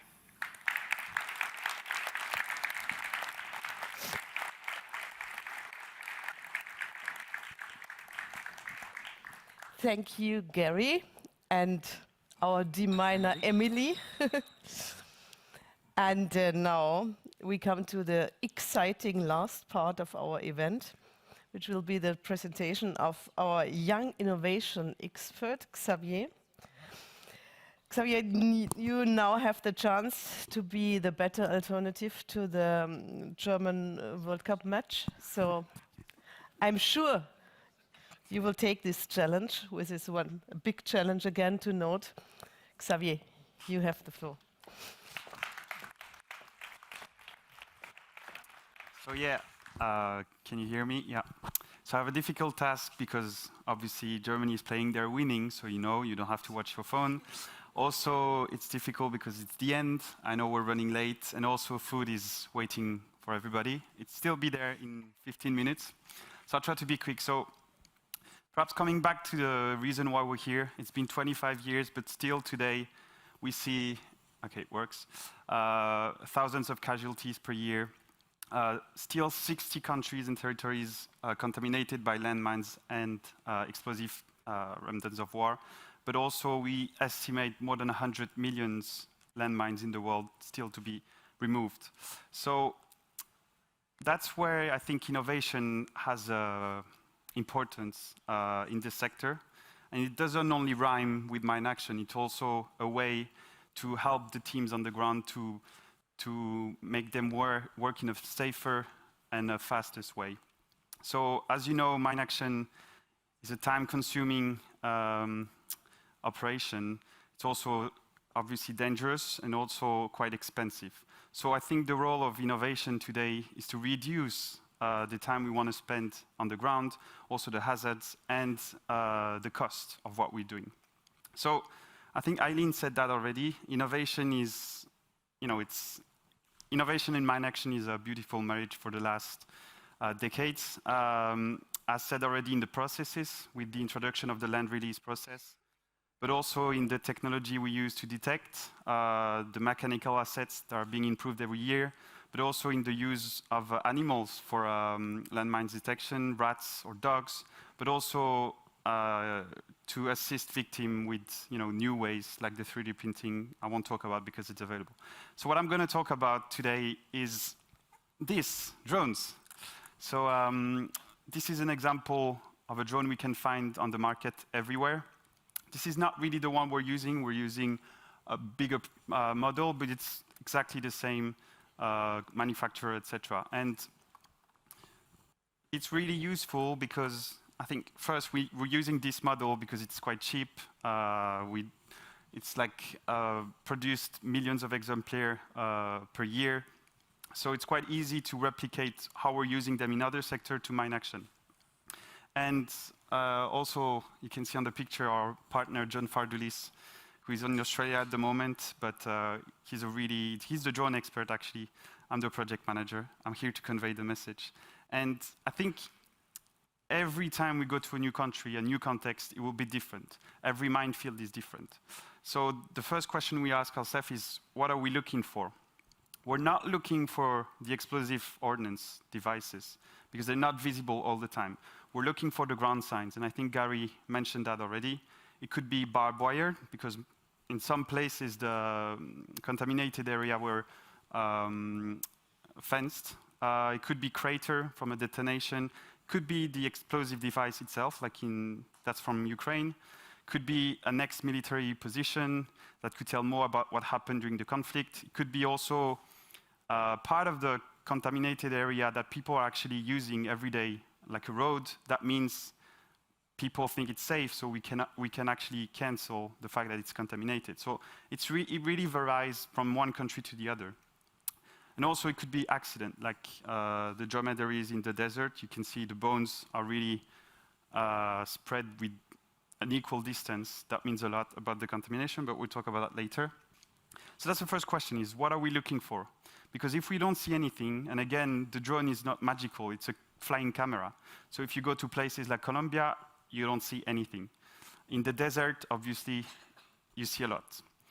The second question is how we're going to see it. Well, like I said, we're using drones. That's an example of a drone flying over a real minefield in Chad. I'll try to comment. You see some anti-vehicle landmines on the surface. It's a 10-minute clip like that. No, kidding. So could also be used, to assess a hazardous area without entering it. So that's still in Chad. You see there's a carcass of a tank. But what's interesting here is you still see some missiles and rockets on the side. So that helps the team to evaluate, how much time and how many people they need to send there. And what's really innovative, actually, is not only you can fly over a dangerous area, but you can also have an elevated perspective on things.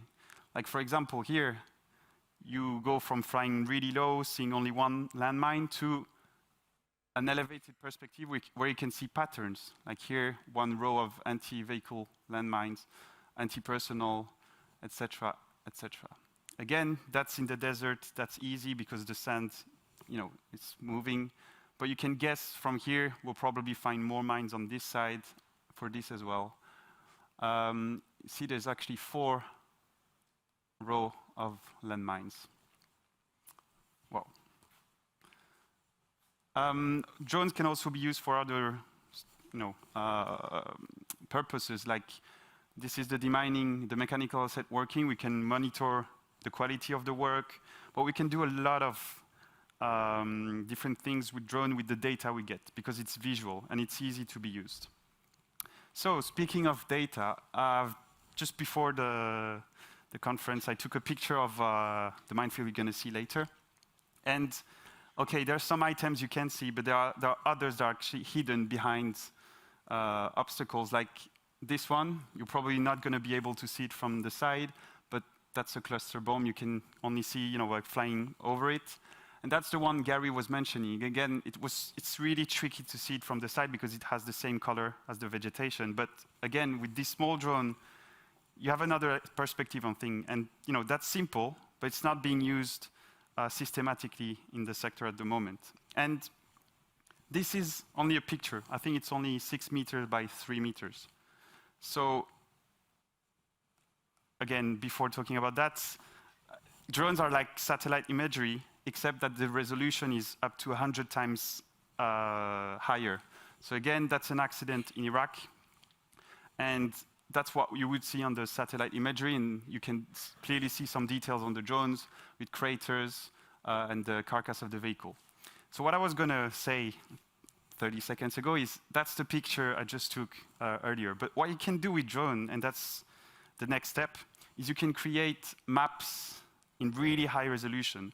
So for example, that one is 400 meters by 700 meters. And you can zoom in and have a lot of details.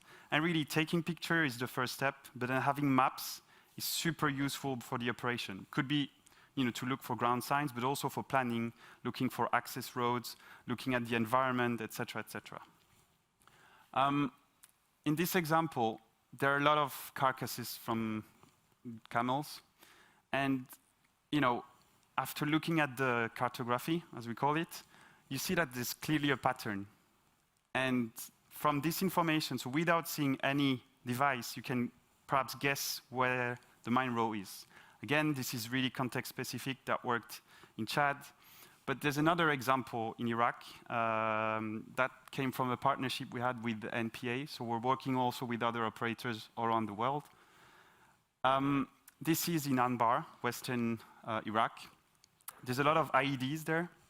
And the particularity of IEDs, like you've seen, they're not industrial, so they get damaged over time. So for example, this is the pressure plate you've seen earlier.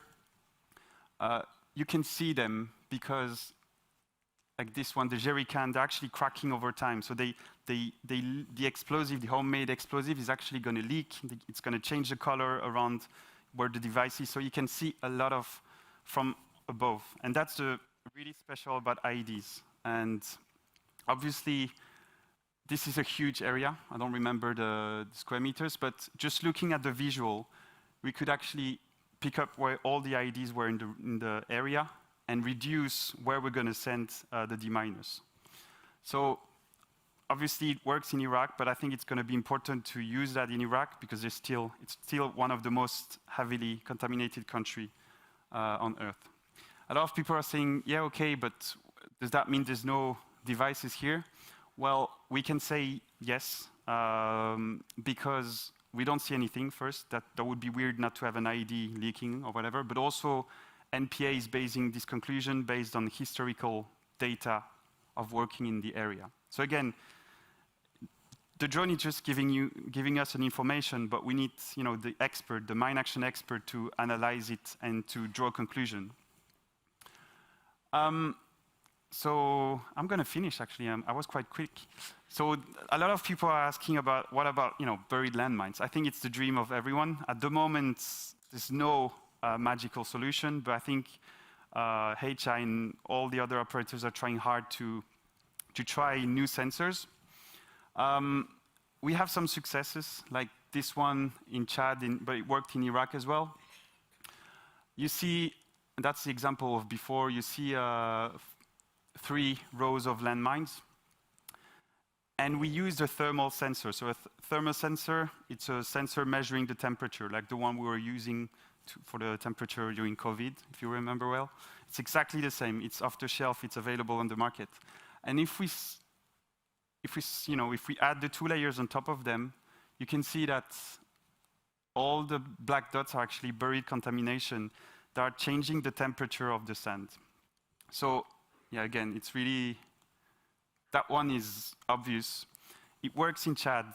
It works in Iraq. We've proved it, but it's not because we have a solution that it can actually be applied. Like, for example, this only works during the night. And in Iraq, we cannot operate at night because it's too risky. The police won't let us do it. So we face, we're doing a lot of innovation, but in real world, in a real environment, sometimes we face obstacles we cannot, avoid.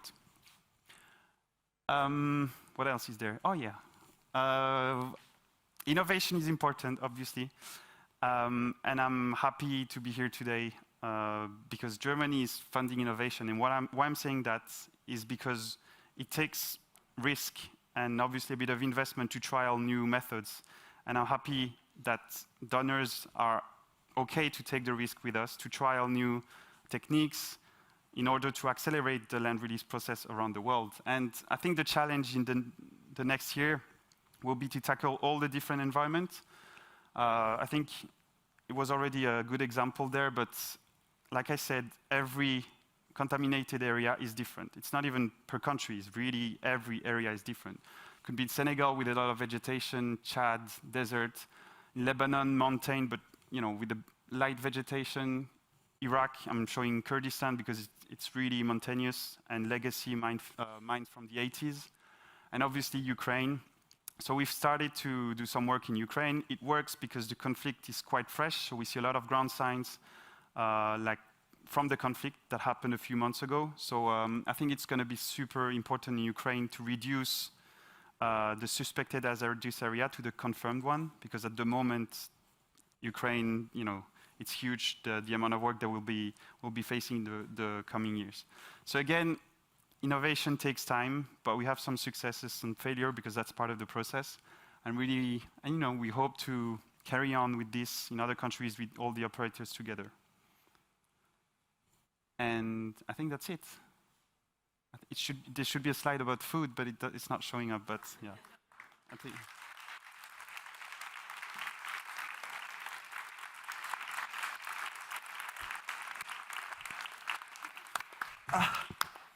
Thank you, Xavier. Was I quick? Yeah. You were great, as usual. So, after this event with so many different rich inputs, we have come to the end of our event. I thank you all for your participation. I thank all contributors of this evening for their rich contributions.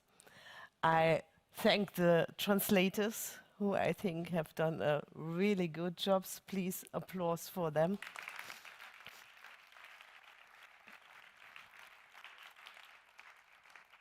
And of course, I'm thanking all our technicians there in the back, our online moderating team in the back, and all the organizers outside and inside who made this event possible. Thanks a lot to all.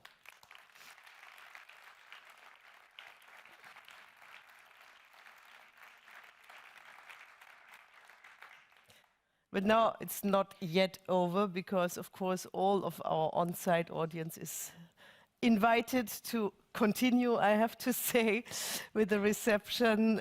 Enjoy the catering outside, come together and exchange with each other. Visit our minefield again. Gary is there and can answer all the questions that you might have. You can also take the chance and just try to wear this heavy body armor and use that chance. Go over there, and then last not least, go over here where our 3D printer now has nearly come to the end of printing this socket of a prosthesis. Have a look and exchange with our experts who are happy to answer your questions. That's right. And for our dear online audience, we now at the end will just have a close-up to show you also the 3D printer and the prosthesis exhibition there. Also to the online audience, thanks a lot for your participation, and for all of us, have a nice evening together. Thank you.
No. 200 grams is something like even less than that.